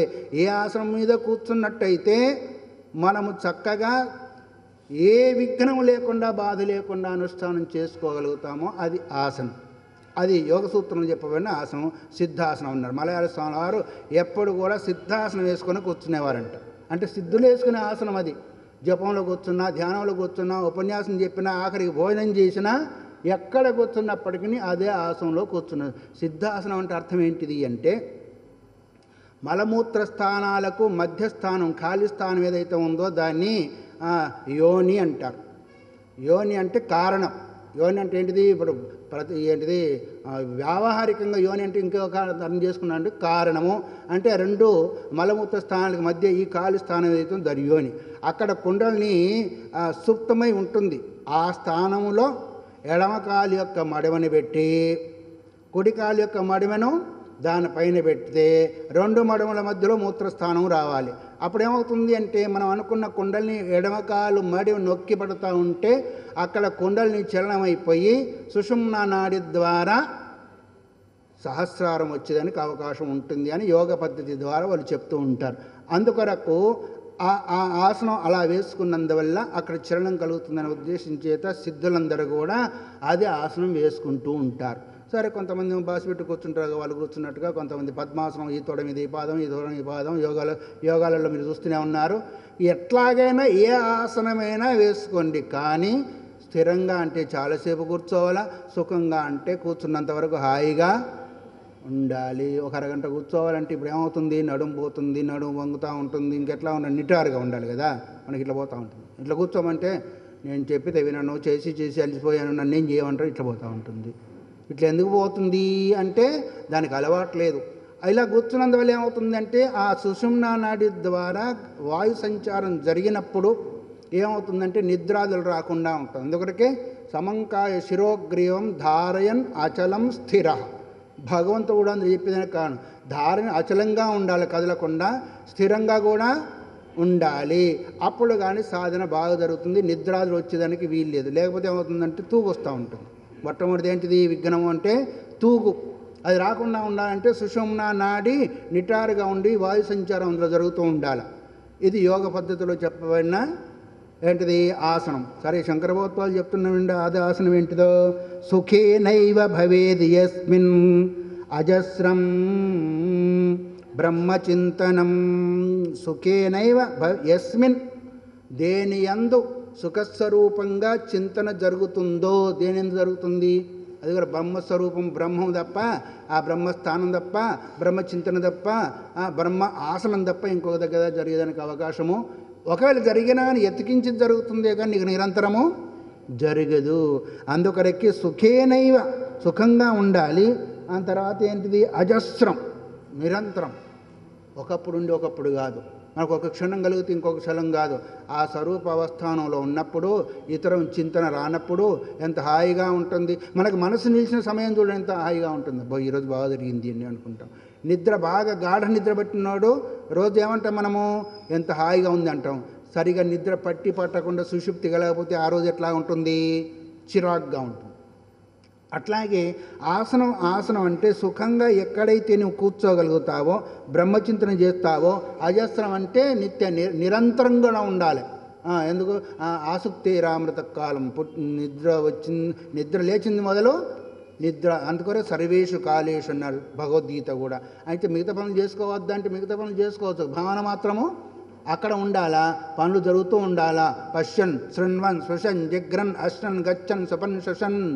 నువ్వు పనులు చేసుకుంటూ ఉండు, దాని అందే ఉంటున్నాం కదా. చిత్తం అక్కడ ఉంది, పనులన్నీ కూడా ఇక్కడ జరుగుతున్నాయి కాబట్టి అది కూడా బ్రహ్మస్వరూపమే, బ్రహ్మానందంగానే అయ్యేదానికి అవకాశము ఉంటుంది. అందుకొరకే ఆసనం తద్ విజానీయాత నా ఇతర సుఖనాశనం. అదే వాస్తవిక ఆసనము. నీకు దుఃఖం కలిగించేది, సుఖాన్ని పోగొట్టేది అది ఆసనమే కాదు. మనం కూర్చుంటాం, అక్షరలక్షలు చేయాలని కూర్చుంటాం. రోజు ఎంత చేశాము? గురువుగారు పాపం మంత్రోపదేశం చేసి అబ్బాయి 108 తక్కువ లేకుండా జపం చేయమన్నాడు. అదే పట్టుకుంటాడు. ఎందుకంటే చాలా తేలిక కదా, 108 చేసి అక్కడ పెట్టేసి బ్రతుకు చూడు. ఎందుకంటే గురువుగారు చెప్పారు కాబట్టి చేయకపోతే పాపము. ఎందుకొరకో? మన కొరక, ఆయన కొరక జపం చేసేది. కానీ ఒకసారి అక్షరలక్షలు చేయాలనుకున్నాం, కనీసం 3 గంటలను కూర్చోవాలి. 108 చేసిన అభ్యాసం ఎంతవరకు? దాదాపు 15 నిమిషాలు 20 నిమిషాలు ఉంటుంది అనుకోండి. ఒకసారి 3 గంటలు కూర్చోవాలంటే నేను వినంటాయి ఇక్కడ లాగుతాయి మొదలు, ఆ తర్వాత నడుము పోతూ ఉంటుంది, ఆ తర్వాత దాహం, ఆ తర్వాత అలసట వచ్చి నిద్ర. అందుకొరకి నెమ్మదిగా ఆసనాన్ని 3.5 గంటల సేపు ఎవరైతే కూర్చోగలుగుతారో కదలకుండా, అప్పుడు ఆసన సిద్ధి కలిగినట్టుగా లెక్క అని మహాత్ములు అంటుంటారు. అయితే వయసు పోయిందనుకోండి, అది చిన్నప్పటి నుంచి రావాలనుకుంటాం. కానీ ఇప్పటికి కూడా మనం ఎక్కడ కూర్చున్నా కానీ ఈ రకంగా కూర్చోగలిగితే సోఫాలో కూర్చున్నా, బల్ల మీద కూర్చున్నా, ఇంకో దగ్గర కూర్చున్నా, ఇలా కూర్చోగలిగితే మనం కూర్చోగలుగుతాం. కానీ మన అలవాటు ఏంటంటే కూర్చునేది సోఫాలో, కాళ్ళు ఎక్కడ ఉంటాయి, కిందికి జార విడుస్తాం. అందుకని వంగవంటే ఇవి వంగవు, ఇవి చెప్పినట్టు వినవు. ఎప్పుడు ఒకే అలవాట్లో ఉంటే ఏమవుతుందంటే వింటూ ఉంటాయి. అందుకొరకు అది ఆసనం. అయితే ఎట్లాగైనా కూర్చో, ఆ కూర్చునేది సుఖంగా ఉండాలి, హాయిగా ఉండాలి, చింతనకి భంగం కలగకుండా ఉండాలి. దాన్ని ఏమన్నారు అంటే ఆసనం. సిద్ధం యత్ సర్వభూతాది విశ్వాధిష్టానమవ్యం. ఇప్పుడు సిద్ధాసనం చెప్పుకున్నాం కదా. సిద్ధాసనం అంటే అర్థం ఏంటిది అంటే సమస్త భూతాల్లో సిద్ధమై ఉంది అన్నారు. ఇప్పుడు కొన్ని వస్తువులేమో సిద్ధం అంటే ఏంటిది, తయారై ఉంది. అసిద్ధం అంటే తయారు కాలేదు. అంటే ఇదివరకు లేదు, ఇప్పుడు అయింది కాబట్టి దాన్ని ఏమంటాం మనము, తయారైంది అంటాం. ఇదివరకు ఉందే మళ్ళీ బయటకు వచ్చింది అనుకోండి, అబ్బా ఇదా ఇదివరకే ఉందండి, ఇప్పుడు ఏం కొత్తగా తయారు కాలేదంటాం. అయితే పరమాత్మ ఇదివరకు ఉందా, ఇప్పుడే ఉందా? అందుకే అచలోయం సనాతన, అది అచల స్వరూపము, కదలకుండా ఉండేది. ఎందుకంటే సర్వాంతర్యామి, పరిచ్ఛిన్నమైన వస్తువు కాదు. అది నూతనమైంది కాదు, సనాతనమైన వస్తువు. దాన్ని ఏమన్నారు, సిద్ధం అన్నారు. అంటే ఈ ప్రపంచం ఉండేదానికి ముందు సిద్ధమై ఉంది, ప్రపంచ సమయంలో సిద్ధమై ఉంది, ప్రపంచం పోయిన తర్వాత కూడా సిద్ధమై ఉంది. అందుకొరకు సిద్ధం యత్ సర్వభూతాది, ఏదైతే భౌతిక ప్రపంచాల్లో లోపల బయట ఉండి సమస్త శరీరాలను ఆడిస్తూ ఉందో ఆ తత్వము విశ్వాధిష్టానం అవ్యయం అన్నారు. విశ్వానికంటే ఎట్లాగైతే మేము కూర్చునేదానికి ఈ వేదిక అధిష్టానమైందో అలాగే సమస్త బ్రహ్మాండాలన్నీ కూడా నిలబడి ఉండేదానికి అధిష్టానం ఏంటిది, ఆ సిద్ధ వస్తువే. దానికంటే భిన్నంగా ఇంకోటి లేదు. అందుకొరకే సిద్ధ వస్తువు ఉంది, సమస్త భూతాలకు ఆధారభూతమై ఉంది. అంతేకాకుండా అవ్యయం, త్రిషు కాలేషు యన్న వేతి తద్ అవ్యయం. 3 కాలాల్లో కూడా ఏదైతే కూడా తరగకుండా పెరగకుండా ఉంటుందో అది అవ్యయ స్వరూపం. ఏ వస్తువునైనా చూడండి ఈ లోకంలో తరగకుండా పెరగకుండా ఉంటుందా? ఉంటుంది, చెప్పరేమండి. ఆఖరికి మన బొమ్మే లేదుగా, ఉందా? పుట్టినప్పుడు ఒక రకంగా ఉంది, ఆ తర్వాత ఒక రకంగా ఉంది, ఇంకో రకంగా ఉంది. కుండ తయారైనప్పుడు ఒక రకంగా ఉంది, 4 రోజుల తర్వాత ఒక రకంగా ఉంది, తర్వాత గుడ్డ తయారైనప్పుడు కొత్తగా ఉంది, తర్వాత ఇంకొక రకంగా ఉంది. కానీ తత్వం మాత్రము 3 కాలాల్లో అన్ని దేశాల్లో ఒకే రకంగా ఉండేదానికి అవకాశం. కాబట్టి అది అవ్యయం. 3 కాలాల్లో 3 అవస్థల్లో సమస్త అవస్థల్లో కూడా ఏకరూపంగా ఉండేది అవ్యయం. అందుకొరకు సమస్త భూతాల్లో ఉండి సిద్ధమై ఉండి అవ్యయమై ఉండి ఏదైతే ఉందో యస్మిన్ సిద్ధాః సమావిష్టః, సిద్ధ పురుషులైన వాళ్ళు, మహాత్ములైన వాళ్ళు, మహానుభావులైనందు దేని అందైతే నిలిచి ఉంటారో, కూర్చొని ఉంటారు, దేని అందు బ్రహ్మతత్వమైన ఉంటుంది. అందుకొరకు బ్రహ్మనిష్ఠున్నాడు. శ్రోత్రియం రాముడు అంటే అర్థమేమి, రమంతే యోగని యస్మిన్ సహ రామ. దశరథ రాముడేమో వ్యవహారంలో సిద్ధమైన వాడు. అసలు రామతత్వం ఏంటిది, రము క్రీడాయం అనే ధాతువు చేత రామశబ్దం ఏర్పడింది. దేని ఎందైతే యోగులు రమిస్తూ ఉంటారో, ఆనందిస్తూ ఉంటారో అది ఆనంద శబ్దం. అట్లాగే కర్షతి ఆకర్షతి ఇది కృష్ణుడు అంటే అర్థం వసుదేవుడు అయితే కావచ్చుగాక, కానీ కర్షతి ఆకర్షతి, తన లోపలికి తీసుకుంటూ ఉంటాడు జగత్తులన్నింటినీ, మళ్ళీ బయటికి వస్తుంటాడు కాబట్టి కృష్ణుడు అనిపోవచ్చింది. వాసనాద్ వాసుదేవస్య వాసుదంతే భువనత్రయం సర్వభూత నివాసోసి వాసుదేవ నమస్తుతే. వాసుదేవ పని ఎప్పుడో ఉంది. వాసుదేవ అంటే కేవలం వసుదేవునికి పుట్టినవాడే వాసుదేవుని కాదు, అది ఎప్పుడో ఉంది. సమస్త భూతాల్లో నిండి ఉన్నందువల్ల వసతీతి వాసః వాసుదేవ సర్వమితి సమహాత్మ. ఈ సమస్త జగత్తు చరాచర జగత్తంతా కూడా వాసుదేవ స్వరూపమని ఎవరైతే స్థిరంగా ఉంటారో వాళ్ళు మహాత్ములు అన్నారు. అక్కడ ఒక లింగం కానీ, జాతి కానీ, ఒక ఆశ్రమం కానీ, ఒక వయస్సు కానీ ఏది చెప్పవాళ్ళు ఎవరైనా ఆ స్థితిలో ఉంటే అతడు మహాత్ముడు అన్నారు. అందుకొరకే సిద్ధులు ఏ తత్వం అయితే తత్వం ఉంటున్నారో అదే సిద్ధాసనం. కానీ కేవలం ఇలా కూర్చోకూడదని కాదు. అంటే ఇప్పుడు యోగ అంగాలకున్న జ్ఞానాంగాలకు అదే తేడా. అంటే ఏది మనం చూసినా దాన్నే చూడాలి, ఇంకోటి చూడకూడదని.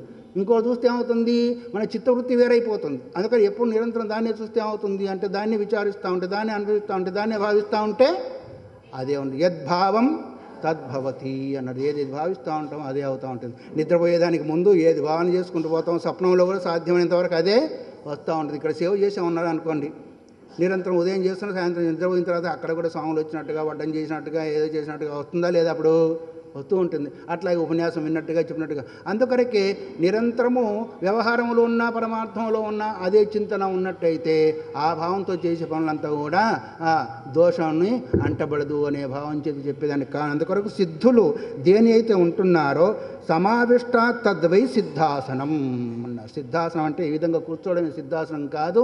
సిద్ధపురుషులు ఏ తత్వమంది అయితే నిశ్చల నిరంతరంగా సమాధిష్ఠులై ఉంటారో అది సిద్ధాసనము అని ఆసనం గురించి చెప్పారు. తర్వాత ఏంటిది? మూలబంధం కదా. యన్మూలం సర్వభూతానాం యన్మూలం చిత్తబంధనం ఏ మూలబంధ సదా సేవ్యో యోగ్యోసౌ రాజయోగినాం. ఇక్కడ రెండు విషయాలు మనం గ్రహించవాలి. మూలబంధం అంటే ఇప్పుడు మన మూలాధారం కలిలేయ బ్రహ్మగ్రంథి విభేదిని అమ్మవారు మూలాధారంలో. మూలాధారం అంటే ఇప్పుడు మనం ఏం చెప్పుకున్నాము? కుండలిని స్థానాన్ని మూలాధారంగా సామాన్యంగా మనం అక్కడ చెప్పుకుంటూ ఉంటాం. అక్కడ ఇన్ని జపం చేయాలా, ఇక్కడ అధిపతి ఒక్కొక్క చక్రానికి అధిపతి వగర ఎట్లా చెప్పబడింది అక్కడ మూలబంధం అన్నారు. అసలు మూలబంధం అంటే ఏంటిది? బంధం అంటే ఏంటిది? ఒకదానికి కట్టుబడి ఉండడము. యన్మూలం సర్వభూతానాం, అక్కడే మూలబంధం. అది యోగశాస్త్రంలో ఇప్పుడు సిద్ధాసనం వల్లనో లేదో ప్రాణామాది యోగాల్లో ఆ కుండల్ని ఉద్బుద్ధం చేసి అక్కడి నుంచి సుషుమ్నా నాడి ద్వారా సహస్రాన్ని ఒక్కొక్క చక్రాన్ని భేదించుకుంటూ వచ్చి సహస్రాన్ని దగ్గరికి వెళ్ళి అక్కడి నుంచి వెళ్తే మోక్షం అని వాళ్ళ యొక్క పద్ధతి. కానీ సర్వభూతానాం యన్మూలం, సమస్త భూతాలకు మూలం ఎవరు చెప్పరేమండి? అంత పరమాత్మ బీజం మాం సర్వభూతానాం విద్ధి పార్థ సనాతనం. సమస్త భూతాలకు బీజస్వరూపుణ్ణి, మూలస్వరూపుణ్ణి. మీ మూల పురుషుడు ఎవడంటే మా తాత తాత తాత తాత తాత అంటాం లేదా? ఒక పరంపర చెప్పవలసి వస్తే మా 10వ తాత మాకు మూల పురుషుడయ్యా, అక్కడి నుంచి మాకు ఈ పద్ధతి అంతా కూడా వస్తాం. ఎట్లా ఉంటామో అట్లాగే సమస్త చరాచర జగత్తుకంతా కూడా ఏదైతే మూలస్వరూపమై ఉందో దాని ద్వారానే ఈ జగత్తులంతా కూడా ప్రకాశిస్తూ ఉన్నాయి. తర్వాత ఈయన మూలం చిత్తబంధనము. శాస్త్రము దేని యందు చిత్తాన్ని నీవు బంధించినట్టయితే పెట్టినట్టయితే ఈ జనమన్న ప్రవాహం నుంచి నువ్వు వెలువడతావని చెబుతుందో అది మూలబంధ శబ్దం చేత చెప్పబడుతుంది. మూలబంధ సదా సేవ్యో. ఆ మూలబంధాన్ని సదా సేవ్య అంటే ఎప్పుడు కూడా నీవు అనుభవించాలి, లేదా ఎప్పుడు దాన్ని ఆచరించాలి, ఎప్పుడు దాన్ని సాధన చెయ్యాలి. దాన్ని ఏమన్నారు? రాజయోగనాం అన్నారు. రాజయోగం అంటే ఇప్పుడు ఒకటి ప్రసిద్ధమైంది. పెళ్లి చేసుకొని సాధన చేస్తే వాళ్ళు రాజయోగులు అంట. పెళ్లి చేసుకొని అక్కడి నుంచి వచ్చి పెళ్లి చేసుకొని మళ్ళీ ఇక్కడికి వచ్చి సన్యాసం తీసుకుంటే రాజయోగులను.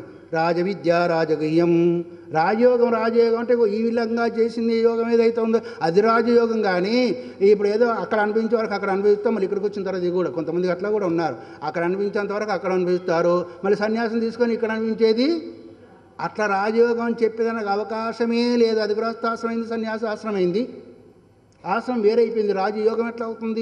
ఇలాంటి పద్ధతిలో ఏ సాధన అయితే చేస్తారో దాన్ని రాజయోగం అంటే. అన్ని యోగాలన్నిటికంటే రాజ్యదీప్తం అనే ధాతువు చేత ప్రకాశ స్వరూపమే, ప్రకాశవంతమే, ప్రకాశాన్ని ఇస్తూ స్వయం ప్రకాశ రూపమే తత్వం ఏదైతే ఉందో దానితో సంబంధంగా ఇచ్చే యోగం అంటే కలయిక, దాన్ని నిలబడము, దాన్ని సాధించడం ఏదైతే ఉందో అది రాజయోగం అవుతుంది. కానీ మేము పెళ్లి చేసుకున్నామండి మాది రాజయోగం అంటే అది ఒప్పుకోదు శాస్త్రం. అర్థమైందా? ఇప్పుడు అర్థమైందా రాజయోగం అంటే ఏంటో? ఆ విధంగా ఎవరున్నా కానీ వాళ్ళు రాజయోగులే. యోగానాం రాజా రాజయోగ. సమస్త యోగాలకు సమస్త సాధనలకు ఏదైతే రాజు అంటే ముకుటాయమానమైందో అది రాజయోగము. అందుకొరకు అదేంటిది? సదా సేవ్య యోగ్యో అసౌ అన్న. ఇది యోగ్యమైంది అన్నారు. సమస్త సాధకులకు యోగ్యమైంది అంటే సర్వకాల సర్వావస్థలందు అవ్యయమై ఏకమై నిత్యమై ఉన్న తత్వమందో తన యొక్క చిత్తాన్ని బంధించడం ఏదైతే ఉందో, అక్కడ నిలపడం ఏదైతే ఉందో, నిలిపేదానికి ప్రయత్నం చేసేది ఏదైతే ఉందో అది రాజయోగము. అది అందరి ద్వారా సేవింపబడేది అనే ఉద్దేశం చేత మూలబంధము అనే ఎన్నవది? 8వది. లెక్కలు పెడుతున్నారు. లెక్కలు వస్తాయా? ఇప్పుడు లెక్కలు అంత టిక్కే కదా, దాని పేరు టిక్ క్యాలిక్యులేటర్. మనకు లెక్కలు రావాలంటే చాలా కష్టం అవుతుంది. అయినా ఒక్కొక్కటి రాసి పెట్టుకోండి అక్కడ దేని దగ్గర దాని దగ్గర. ఇప్పుడు 7 అయిపోయినాయా? 8 అయిపోయినాయి.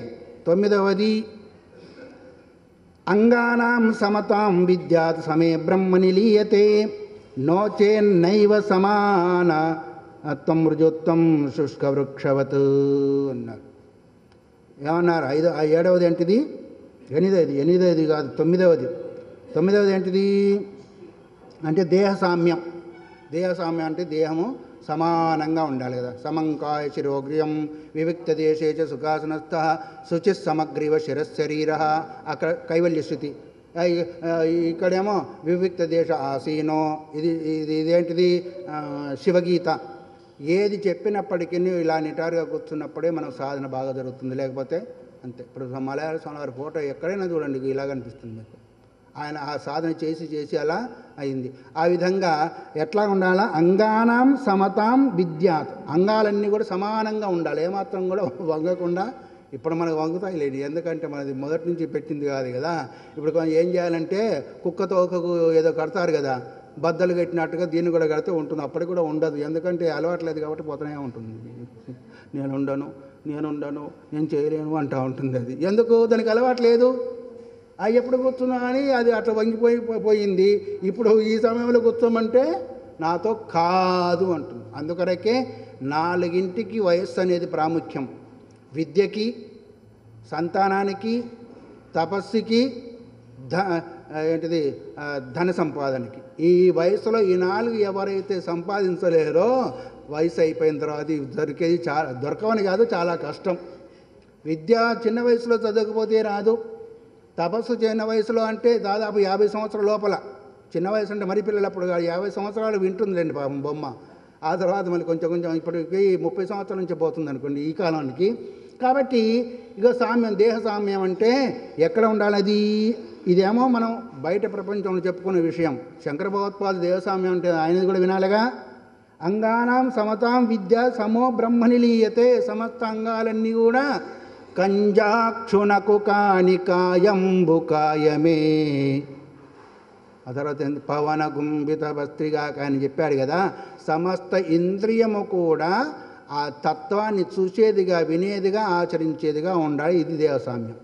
నీ శరీరము ఏది చేసినప్పటికీ దాని యందు స్థితమై ఉంటే అది దేవసామ్యం. చక్కగా కూర్చుంటేనే కాదు, అసలు వాస్తవిక దేని కొరకు కూర్చుంటున్నాం? చక్కగా ఆ స్థితిని పొందేదాని కొరకు కదా, దాన్ని చింతన చేసేదాని కొరకు కదా. అందుకొరకు అంగానాం సమత అంటే సమస్త అంగాలు సమరూపమైన, సమం సర్వేషు భూతేషు, సమస్త భూతాల్లో వ్యాప్తమై ఉన్న సమానంగా ఉన్న తత్వమందు ఈ అంగాలన్నిటిని కూడా చూస్తే అదే. నిలుచుంటే రామయను, కూర్చుంటే రామయను, తినుకుంటూ రామయను, రామ్ రామ్ రామ్. కూర్చుంటావా, చేస్తే భగవంతు. అరే అసలు సమస్త అంగాలు కాదండి, ముడుపులు కడతా ఉంటారు కదా మీరు. ఎవరికి? వెంకటేశ్వర స్వామి ముడుపులు కడతారా లేదా? అయిపోయింది, ఒక్క నిమిషం. 6:05కి నాకు ఇచ్చారు, 6:05కి నేను వదిలిపెడతాను, అయిపోయింది ఉన్న సమయం కూడా. సరే, ఇప్పుడు ముడుపులు కడతా ఉంటారు. ఏం ముడుపులు కడతారు? రకరకాలుగా ముడుపులు కడతా ఉంటారు. కానీ ఒక ఇంద్రియం మాత్రం భగవంతుని ముడుపు కట్టని చూద్దాం. కంటిని కానీ, చెవిని కానీ, ముక్కును కానీ, కాలుని కానీ, చెయ్యిని కానీ, అంటే కేవలం భగవత్ సంబంధమైన పనే చేస్తా ఇంద్రియంతో, మిగతా చెయ్యను. కట్టగలుగుతారా? రామరామ, అన్ని ఇంద్రియాలేమో కానీ ఒక్క ఇంద్రియాన్ని కూడా మనము కట్టలేము.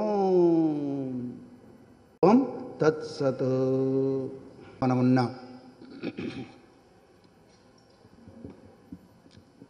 నిధిధ్యాసనకు సంబంధించిన 15 అంగాల్లో 9వ అంగం ఏంటిది? దేహ సామ్యం. నిన్న కొంచెం మనం దీన్ని వివరించుకొని సమయాభావం చేత ముగించుకోవడం జరిగింది. అంగాలు, శరీరంలో ఉన్న అంగాలన్నీ కూడా సామ్యంగా అంటే సమత్వాన్ని పొందడం. సమత్వం పొందడం అంటే అర్థం ఏంటిది? అందరూ ఒకే రకంగా ఉండడమో భావించడమో సమత్వం అన్నారు. సమత్వం యోగ ఉచ్యతే. అట్లాగే అన్ని అంగాలను సమంగా ఉంచడం అంటే పరమాత్మ భావంతో ఉంచడం. పరమాత్మ దర్శనము, పరమాత్మ శ్రవణము, పరమాత్మ వచనము, పరమాత్మ సేవ, పరమాత్మ దగ్గరికి వెళ్ళడము, ఇవన్నీ కూడా దేహ సామ్యం కింద శంకర భగవత్పాదుల యొక్క దృష్టిలో వస్తుంది. సమం సర్వేషు భూతేషు, అన్ని భూతాల్లో సమంగా ఉన్న పరమాత్మను అన్ని అంగాలకు సమంగా చేయడము దేహ సామ్యము. అందుకొరకే కదా కంజాక్షునకు గాయి కాయంబు కాయమే పవన గుంభిత వస్త పవన కాగా సురరక్షకుని చూడని చూర్కులే అని ప్రహ్లాదుడు ఒక్కొక్క అవయవాన్ని కూడా విచారించాడు. అందుకొరకు ముఖంతో ఒకటి, వాక్కుతో ఒకటి, స్పర్శతో ఒకటి, గంధంతో ఒకటి, రకరకాలైన ఆయా ఇంద్రియాలకు సంబంధించిన విషయాలను పరమాత్మ భావంగా చేయడం ఏదైతే ఉందో అది దేహ సామ్యము అనే కిందికి వస్తుంది అని. నోచేన్ నైవ సమానత్వం రుజుత్వం, అలా కాకపోతే సమానత్వం లేదు, రుజుత్వం లేదు. ఎట్లా శుష్క వృక్షవత్, ఎండిపోయిన వృక్షం ఉంటుంది అనుకోండి, ఎండిపోయిన మోడు అంటారు కదా, ఎండిపోయిన మోడుకు సమానత్వం ఉంటుందా? అది అటు పోతుంది, ఇది ఒకటి, అది నిలబడే ఉంటుంది. కానీ సమానత్వం మాత్రము కొమ్మలు ఒకవైపు పోతాయి, ఇంకో రకంగా పోతుంది. అది నిశ్చలంగా ఉన్నా కానీ సమానం మాత్రము ఉండదు. అందుకొరకు సమానత్వం ఉండడం ఏదైతే ఉందో అది నిశ్చలత్వం. ఇక అలా కానప్పుడు శుష్క వృక్షం మాదిరైనా ఉండాలి. దాన్నే కాష్టమౌనము అన్నారు. శరీరం కూడా కదిలించకుండా ఉండాలి, శరీరం కూడా కదిలించకుండా ఉండాలి. అప్పుడు దాన్ని కాష్టమౌనం. మనస్సు కదలకుండా ఉండడము మనోమౌనం. వాగ్మౌనము, కాష్టమౌనము, మనోమౌనము. వాగ్మౌనం ఉన్నా కొందరికి కాష్టమౌనం ఉండదు, రకరకాల విన్యాసాలు చేస్తూ ఉంటారు. కాబట్టి ఆ విధంగానైనా ఉండు యోగ పద్ధతి ప్రకారము, లేదా శంకర భగవత్పాదులు చెప్పిన ప్రకారంగా అన్ని ఇంద్రియాల ద్వారా భగవచ్చింతన, భగవద్దర్శన, భగవద్వాక్యాన్ని అనుసరించడము ఇలాగానైనా ఉండాలి. అప్పుడు దేహ సామ్యము అనే భావానికి వస్తుంది. తర్వాత ఏంటిది? 10వది దృష్టి, దృక్స్థితి. 10వ అంగము. దృష్టిం జ్ఞానమయం కృత్వా పశ్యేద బ్రహ్మమయం జగత్ సా దృష్టి పరమోదార నానసాగ్రావలోకిని. భగవంతుడు ఏం చెప్పాడు? దిశశ్చానవలోకేన్. దాని ముందు ఏంటిది? నాసాగ్ర దృష్టి అన్నారు. అంటే ముక్కు చివర్లు చూస్తూ ఉండు అని, దిశలను చూడకూడదు అన్నారు. కాబట్టి దృష్టిని మామూలు ఏం చేయాలంటే 3 రకాల దృష్టి: అమావాస్య దృష్టి, పూర్ణిమ దృష్టి, ప్రతిపద్ దృష్టి అని 3 రకాలు సాధన చేసేవాడికి చెప్పబడ్డాయి. అమావాస్య దృష్టి అంటే పూర్తిగా కళ్ళు మూసుకొని భ్రూమధ్యమందు చూడడము. కళ్ళు మూసుకున్నారు కదా, కనిపించేది ఏంటిది? చీకటే తప్ప పరమాత్మ కనిపించాడు కళ్ళు మూసుకుంటే. పూర్ణిమ దృష్టి అంటే సంపూర్ణంగా కళ్ళను తెరిచి ఉండడం. తెరిచి ఉంటే ఏం కనిపిస్తాయి? వచ్చిపోయే పిల్లులు, బల్లులు, ఎలుకలు వగైరా అంతా కూడా కనిపిస్తూ ఉంటాయి. అందుకొరకే ప్రతిపద దృష్టి అంటే అటు పూర్తిగా మూయకుండా, ఇటు పూర్తిగా తెరవకుండా, ప్రతిపద రోజు చంద్రుడు ఎలా ఉంటాడో అలాంటి నిమీలిత, అర్ధ నిమీలిత నేత్రుడు అంటారే, ఆ విధంగా అయినట్టయితే పూర్తిగా చీకటి కనిపించదు, పూర్తిగా వచ్చిపోయేది కనిపించవు. కేవలం తన యొక్క లక్ష్యంలో ఉండేదానికి కొంత అవకాశం, అంత అవకాశం కాదు. ఇగో ఈ విధంగా సమంకాయ శిరోగ్రీవం ధారణ్యచలం శిర సంప్రేక్షణాసికాగ్రం స్వం అన్నారు. స్వం అంటే తన యొక్క ముక్కు చివర దూరు అన్నాడు. ముక్కు చివర అంటే ఇదా, ఇటు నుంచి ఇది చూస్తే ఇది ముక్కు చివర, ఇటు నుంచి ఇది చూస్తే ఇది ముక్కు చివర. ఇప్పుడు ఏది ముక్కు చివర అని మొత్తానికి ఏదో ఇది భ్రువోర్మధ్య ప్రాణామావేశ సమ్యక్ అన్నారు కాబట్టి ఇదే అనుకోవాలా. ప్రాణప్రయాణ కాలం భ్రువోర్ మధ్యంలో చూపించమన్నారు కదా, ప్రాణాన్ని నిలబెట్టుకోమన్నారు కాబట్టి ముక్కు చివరి అంటే ఇదే అనుకోవాలా. ఇప్పుడు అదే కదా కొంతమంది శ్వాస మీద ధ్యాసే ధ్యానము అని ప్రచారం చేస్తున్నారు. సరే, అది వేరే సంగతి అనుకోండి, మనకు అనవసరము. కాబట్టి నాసాగ్రలోక దృష్టి కాకుండా ఇప్పుడు దృష్టి ఎట్లా ఉండాలి? దృష్టిం జ్ఞానమయం కృత్వా, జ్ఞానస్వరూపమైనంత బ్రహ్మస్వరూపమనే దృష్టిని కలిగజేసి ఆ దృష్టి ద్వారానే పశ్చేది బ్రహ్మమయం జగత్తు. ఎవరు ఏ అద్దాలు పెట్టుకుంటే ప్రపంచం అట్లే కనిపిస్తుందో ఇంకో రకంగా కనిపిస్తుందా? పచ్చవి పెట్టుకుంటే పచ్చవి, ఎరుపది పెట్టుకుంటే ఎరుపది, తెల్లది పెట్టుకుంటే తెల్లది. అట్లాగే ఎవరి దృష్టి, అందుకని దృష్టిని అనుసరించి సృష్టి ఉంటుంది.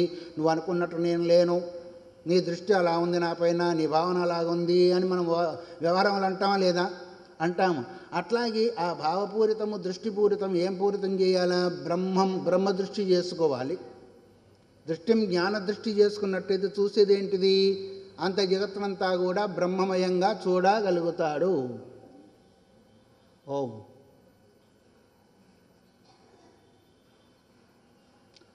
ఎక్కడున్నాం ఇప్పుడు? అక్కడ ఒకరు ఉండి ఎవరిని రానియకుండా చూడండి దయచేసి. ఆ, అది పోయిందా భావన? ఎవరు ఏ దృష్టితో ఉంటారో అట్లాగే కనిపిస్తుంది. అట్లాగే మనం ఏం దృష్టి చేయాలి? ఇప్పుడు జ్ఞాన దృష్టి చేయాలి. అంటే జ్ఞాన ప్రకారంగా ఇప్పుడు విషయ జ్ఞానము లేదా మైక జ్ఞానం, పుస్తక జ్ఞానం, ఫలానా జ్ఞానం, ఫలానా జ్ఞానం, ఫలానా జ్ఞానం అన్నాం. జ్ఞానం ఒకటా అనేకమా? జ్ఞానం ఒకటే, కానీ వస్తువును బట్టి జ్ఞానము పేరు వచ్చేసింది. మైకు జ్ఞానము, ఫలానా జ్ఞానము, కానీ జ్ఞానత్వైన జ్ఞానము ఒకటే. అందుకొరకు జ్ఞాని దీనింత మైకు కాకుండా ఇనుముగా చూడు, కుండ కాకుండా మట్టిగా చూడు. ఇక దీనికి అధిష్టాన రూపమైంది ఏంటిది? ఆసం నిన్ను చెప్పుకున్నాక పరమాత్మ అధిష్టానం కాబట్టి ఆరోపిత వస్తువులకు అధిష్టాన సత్తా కంటే వేరే సత్తా ఉండదు. కాబట్టి జ్ఞాన రూపంలో దృష్టిని చేసి బ్రహ్మరూపంగా ఈ జగత్తునంతా కూడా అవలోకనం చేసుకోవాలి. అది వాస్తవికమైన దృష్టి. ఇప్పుడు అందుకొరకు కదా మనం కూర్చున్నాం. సాధన చేసేవాడు, నిధిధ్యాసన చేసేవాడు ఎందుకొరకు కూర్చున్నాడు? ఇదంతా కాదా అని బ్రహ్మమును దర్శించాలనే ఉద్దేశం చేత కదా సాధన చేస్తున్నాడు. అందుకొరకు వస్తువును వస్తువుగా చూసినట్టయితే ఏమవుతుంది? సాధన జరిగేదానికి అవకాశము లేదు. ఇప్పుడు వస్తువును వస్తువుగా కాకుండా బ్రహ్మరూపంగా, జ్ఞానరూపంగా చూసి బ్రహ్మరూపంగా అవగాహన చేసుకోవాలి. అందుకొరకే పశ్యేత్ బ్రహ్మమయం జగత్ సా దృష్టి పరమోదార.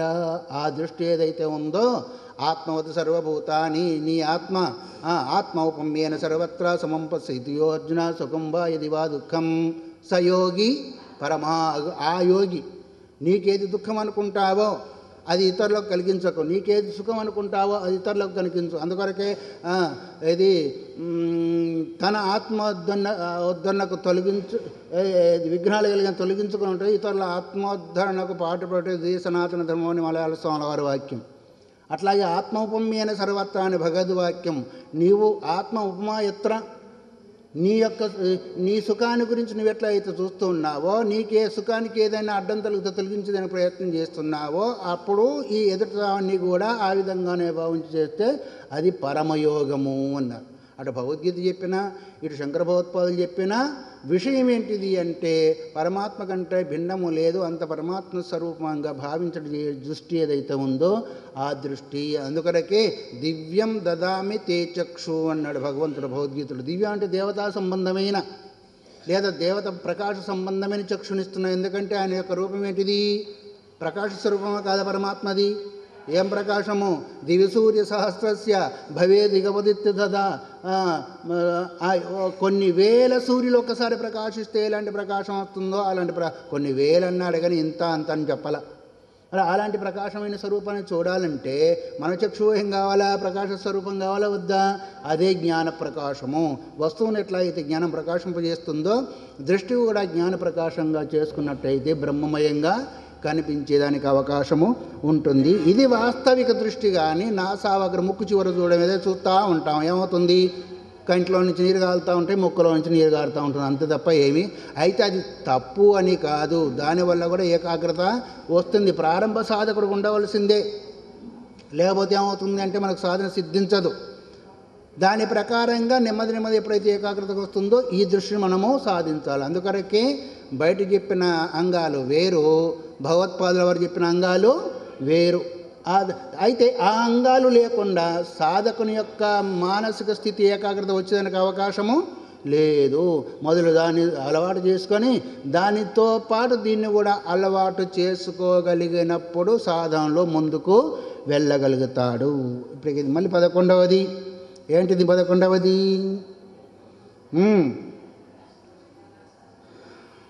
దృష్టి అయిపోయింది. నిరోధం కదా. చిత్తాది సర్వభావేషు బ్రహ్మత్వేనైవ భావనాతు నిరోధ సర్వవృత్తీనాం ప్రాణాయామం. దృక్స్థితి అయిన తర్వాత ప్రాణాయామము అన్నారు. ప్రాణాయామం అంటే మామూలుగానేమో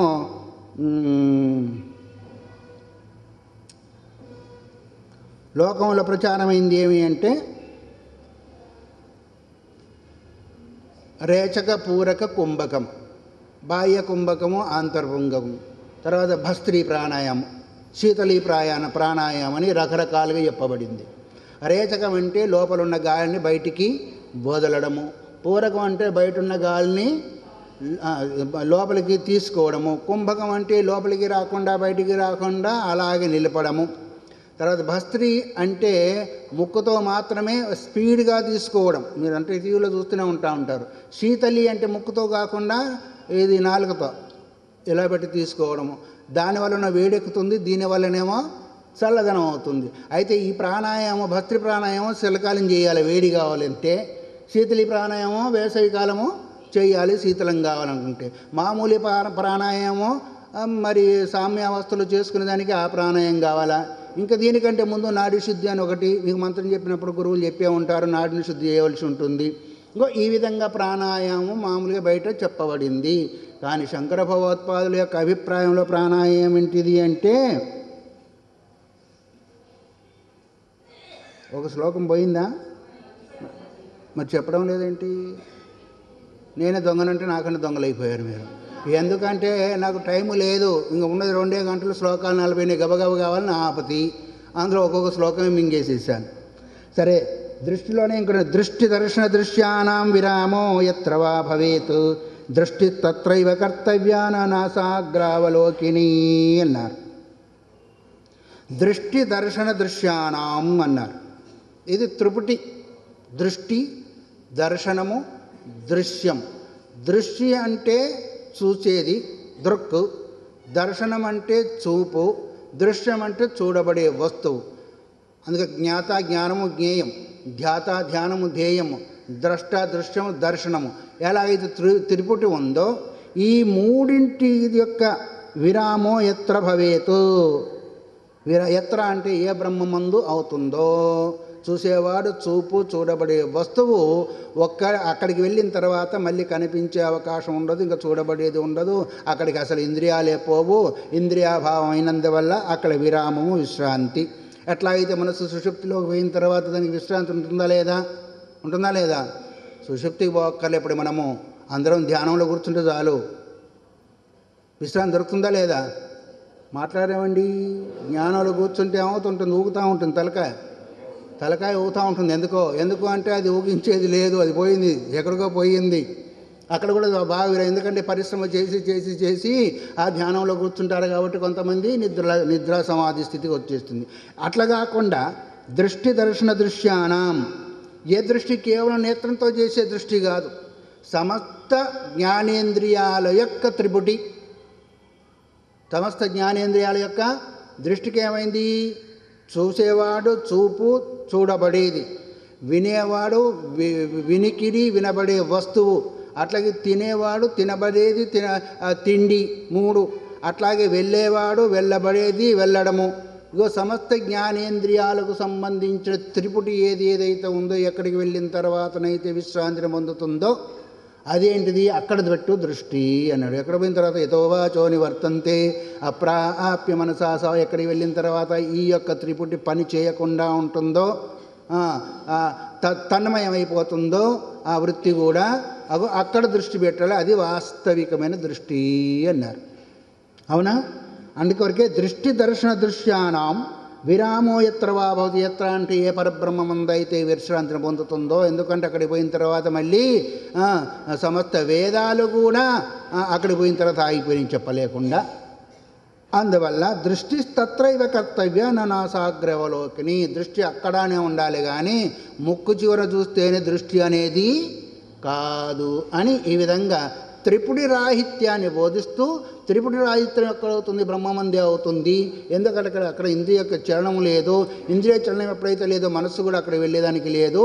కానీ భావన మాత్రం అక్కడ జరుగుతుంటుంది. కాబట్టి నిరంతరము భావదృష్టిని మాత్రం అక్కడ మనం పెట్టగలుగుతాము అనేదాన్ని దృష్టి గురించి ఇంకో విషయం చెప్పి తర్వాత ఏమైంది? ఇప్పుడు మనకు ఏమొస్తుంది అంటే చిత్తాది సర్వభావేషు బ్రహ్మత్వేనైవ భావనాత్ నిరోధ సర్వవృత్తీనాం ప్రాణాయామ సౌచ్యతే.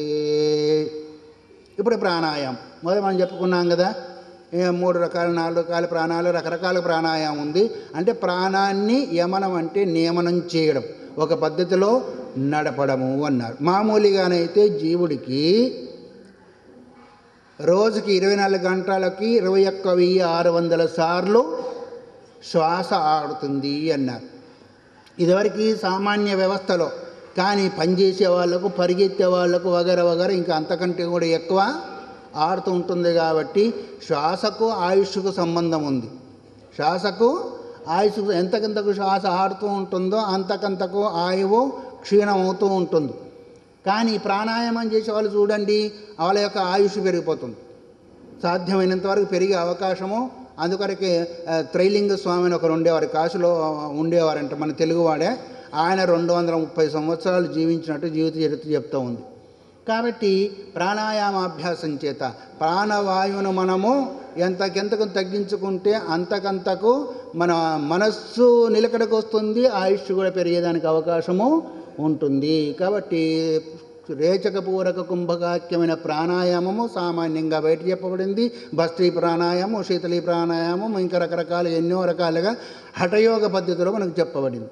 కానీ వాస్తవిక ప్రాణాయామం ఈ జ్ఞానయోగ పద్ధతులు ఏం చెప్తున్నాడు? చిత్తాది సర్వభావేషు బ్రహ్మత్వేనైవ భావనాతు. చిత్తాది సర్వభావేషు, చిత్తాది చిత్తం అంటే ఏంటి? మనస్సు, బుద్ధి, చిత్తం, అహంకారం, ఇంద్రియాలు, సమస్త ఇంద్రియాల్లో సమస్త అంతఃకరణం అనుకోండి. ఇక్కడ బ్రహ్మత్వేనైవ భావనతు, బ్రహ్మభావన మాత్రము చేయాలి. అక్కడేమన్నారు? యోగం అంటే యోగ చిత్తవృత్తి నిరోధ. యోగం అంటే చిత్తవృత్తులను నిరోధించడమే యోగ అన్నారు. ఎందుకొరకు నిరోధించాలా అంటే లక్ష్యాన్ని గురించి కదా చిత్తవృత్తులను నిరోధించాలా. ఆ లక్ష్యం ఏంటిది? బ్రహ్మము. ఆ బ్రహ్మం అంది మనసుని పెట్టినట్టయితే ఇంక చిత్తం లేదు, చిత్తవృత్తులు లేవు. అందుకొరకే యోగం అయితే చిత్తవృత్తి నిరోధం కాకుండా బ్రహ్మభావన రాదు, బ్రహ్మభావన రాకుండా చిత్తవృత్తి నిరోధం కాదు. అందుకొరకే మనస్సు యొక్క అధీనములో వాయువు ఉంటుందా, వాయువు యొక్క అధీనంలో మనస్సు ఉంటుందా? మన మనస్సు ఎప్పుడైతే నిలబడుతుందో వాయువు కూడా ఆగుతుంది. వాయువు ఆగితే మనసు ఆగడం కాదు. ఇప్పుడు మనస్సు ఉంది, ఆపు చేశాను, కానీ వాయువు ఆగింది కానీ మనస్సు ఆగిందా? ఆగలేదు. అందుకొరకే మనస్సు యొక్క అధీనంలో వాయువు ఉంటుంది అని కొందరి యొక్క అభిప్రాయం. మరి వాయువే కారణం మనస్సుకి. జ్ఞాత బుద్ధి, జ్ఞాత మనస్సు, బుద్ధి, చిత్త, అహంకారం కదా. ఆకాశం యొక్క తత్వమేమో జ్ఞాత అంటే జ్ఞాపక శక్తి, వాయు యొక్క కార్యమేమో మనస్సు, అగ్ని యొక్క కార్యము బుద్ధి. అందువల్ల మనస్సుకి వాయువుకి సంబంధం ఉంది. కాబట్టి నువ్వు ఎట్లయినా చేయి, వాయువు నిరోధించి చిత్తాన్నైనా నిరోధం చేయాలా. చిత్తాన్ని నిరోధం అయితే వాయువు కూడా. మీరు చూడండి, మనస్సు నిలిచిన సమయంలో సాధ్యమైనంత వరకు వాయు శ్వాస ఆడడం ఏదైతే ఉందో తగ్గిపోతుంది. లేదా వాయువు తగ్గిపోయినా మనస్సు అయినా ఆగిపోతుంది. మొత్తానికి అటు నుంచి ఇటైనా, ఇటు నుంచి అటైనా ఆ రెండింటికి సంబంధము ఉంటుంది. కానీ అదా కాదు. నిరోధ సర్వవృత్తీనాం ప్రాణాయామ సౌచ్యతి. సమస్త వృత్తులు ఏవైతే ఉన్నాయో అదే ప్రాణాయామం. కానీ కేవలము ప్రాణాపాన కుంభక చేసినందువల్ల ప్రాణాయామం కాదు, ఉంది. ఎందుకంటే హఠయోగ ప్రకారంగా అది ఉంది, అది ప్రారంభ సాధకులకు. కానీ జ్ఞాని యొక్క భావన చేత సమస్త వృత్తి నిరోధము ఆయన కూడా చెప్పింది అంతే కదా. యోగ చిత్తవృత్తి నిరోధం అన్నాడు. యోగశాస్త్రంలో పతంజలి మహర్షి కూడా యోగం అంటే చిత్తవృత్తులను ఏ విధంగా నిరోధం చేయి. వృత్తి అంటే అర్థమేమి? విషయాకారం కావడం. ఆ విషయాకారం కాకుండా ఉండాలి అంటే ప్రారంభ సాధకులకేమో ఆ ప్రాణాయామం కావాల్సిందే, మరి నాడి శుద్ధి వగర కావాల్సిందే. ఆ తర్వాతనేమో చిత్తవృత్తి నిరోధం చేసే ప్రయత్నం చేసేప్పుడు ఆటోమేటిక్గా మనకు ప్రాణవాయువు లేదా మనస్సు ఈ రెండింటికి సంబంధం కాబట్టి అది ఆగితే ఇది ఆగుతుంది, ఇది ఆగితే అది కూడా ఆగుతుంది. అందుకొరకు సర్వవృత్తీనాం ప్రాణాయామ సౌచ్యతి. సమస్త వృత్తులు ఎప్పుడైతే నిరోధింపబడతాయో అప్పుడు వాస్తవిక ప్రాణాయామం. కానీ కొంతమంది ఏం చేస్తారు అంటే ప్రాణాయామం చేసినంత వరకు చేస్తారు, అప్పుడు వృత్తి ఆగుతుంది. అది ఆపు చేయగానే మళ్ళీ దాని యొక్క ప్రకారంగా మనసు ఏం చేస్తూ ఉంటుంది? కుక్కను తీసుకొచ్చి కట్టి వేసినట్టు ప్రాణాయామం అంటే కట్టినేసేంత వరకు అక్కడే పడి ఉంటుంది. విప్పేస్తే అక్కడే ఉంటుందా? మళ్ళీ ఎక్కడికి పరిగెత్తాలో అక్కడికి పరిగెత్తుంది, ఏం తినాలో అది తింటూ ఉంటుంది. అట్లాగే ఈ కుక్కను కట్టేసినట్టే. ఏంటి మనసు అంటే ఏంటిది? కుక్కకి ఏది ముందు కనిపిస్తుంది తినే దానికి నోరు పెట్టేదే, మూసు పెట్టడమే, వాసన చూడడమే పని. అట్లాగే మనసు అనే కుక్క కూడా అంతే, అది కూడా అట్లాగే పోతూ ఉంటుంది. ఆయన ఒక మేకను తీసుకొచ్చాడంట. మేకను తీసుకొచ్చేసి ఒక ఆయన రాజుగారు, ఆ మేక యొక్క స్వభావం ఏంటి అంటే ఎంత పొట్ట నిండా మేసినా మళ్ళీ పచ్చిగడ్డి కనిపిస్తే మూతి పెడతా ఉంటుంది. ఎవరైతే నేను పచ్చిగడ్డి పెడితే తినకుండా ఈ మేకను మేపుకొని వస్తారో వాళ్ళకి అర్ధరాజ్యం ఇస్తాను అని చాటింపు చేశాడు. అంటే అది మూతి పెట్టకుండా ఉండదు, నా అర్ధరాజ్యం బాగానే ఉంటుంది, మేక బాగా బలిసిపోతుంది అనుకున్నాడు పాపము.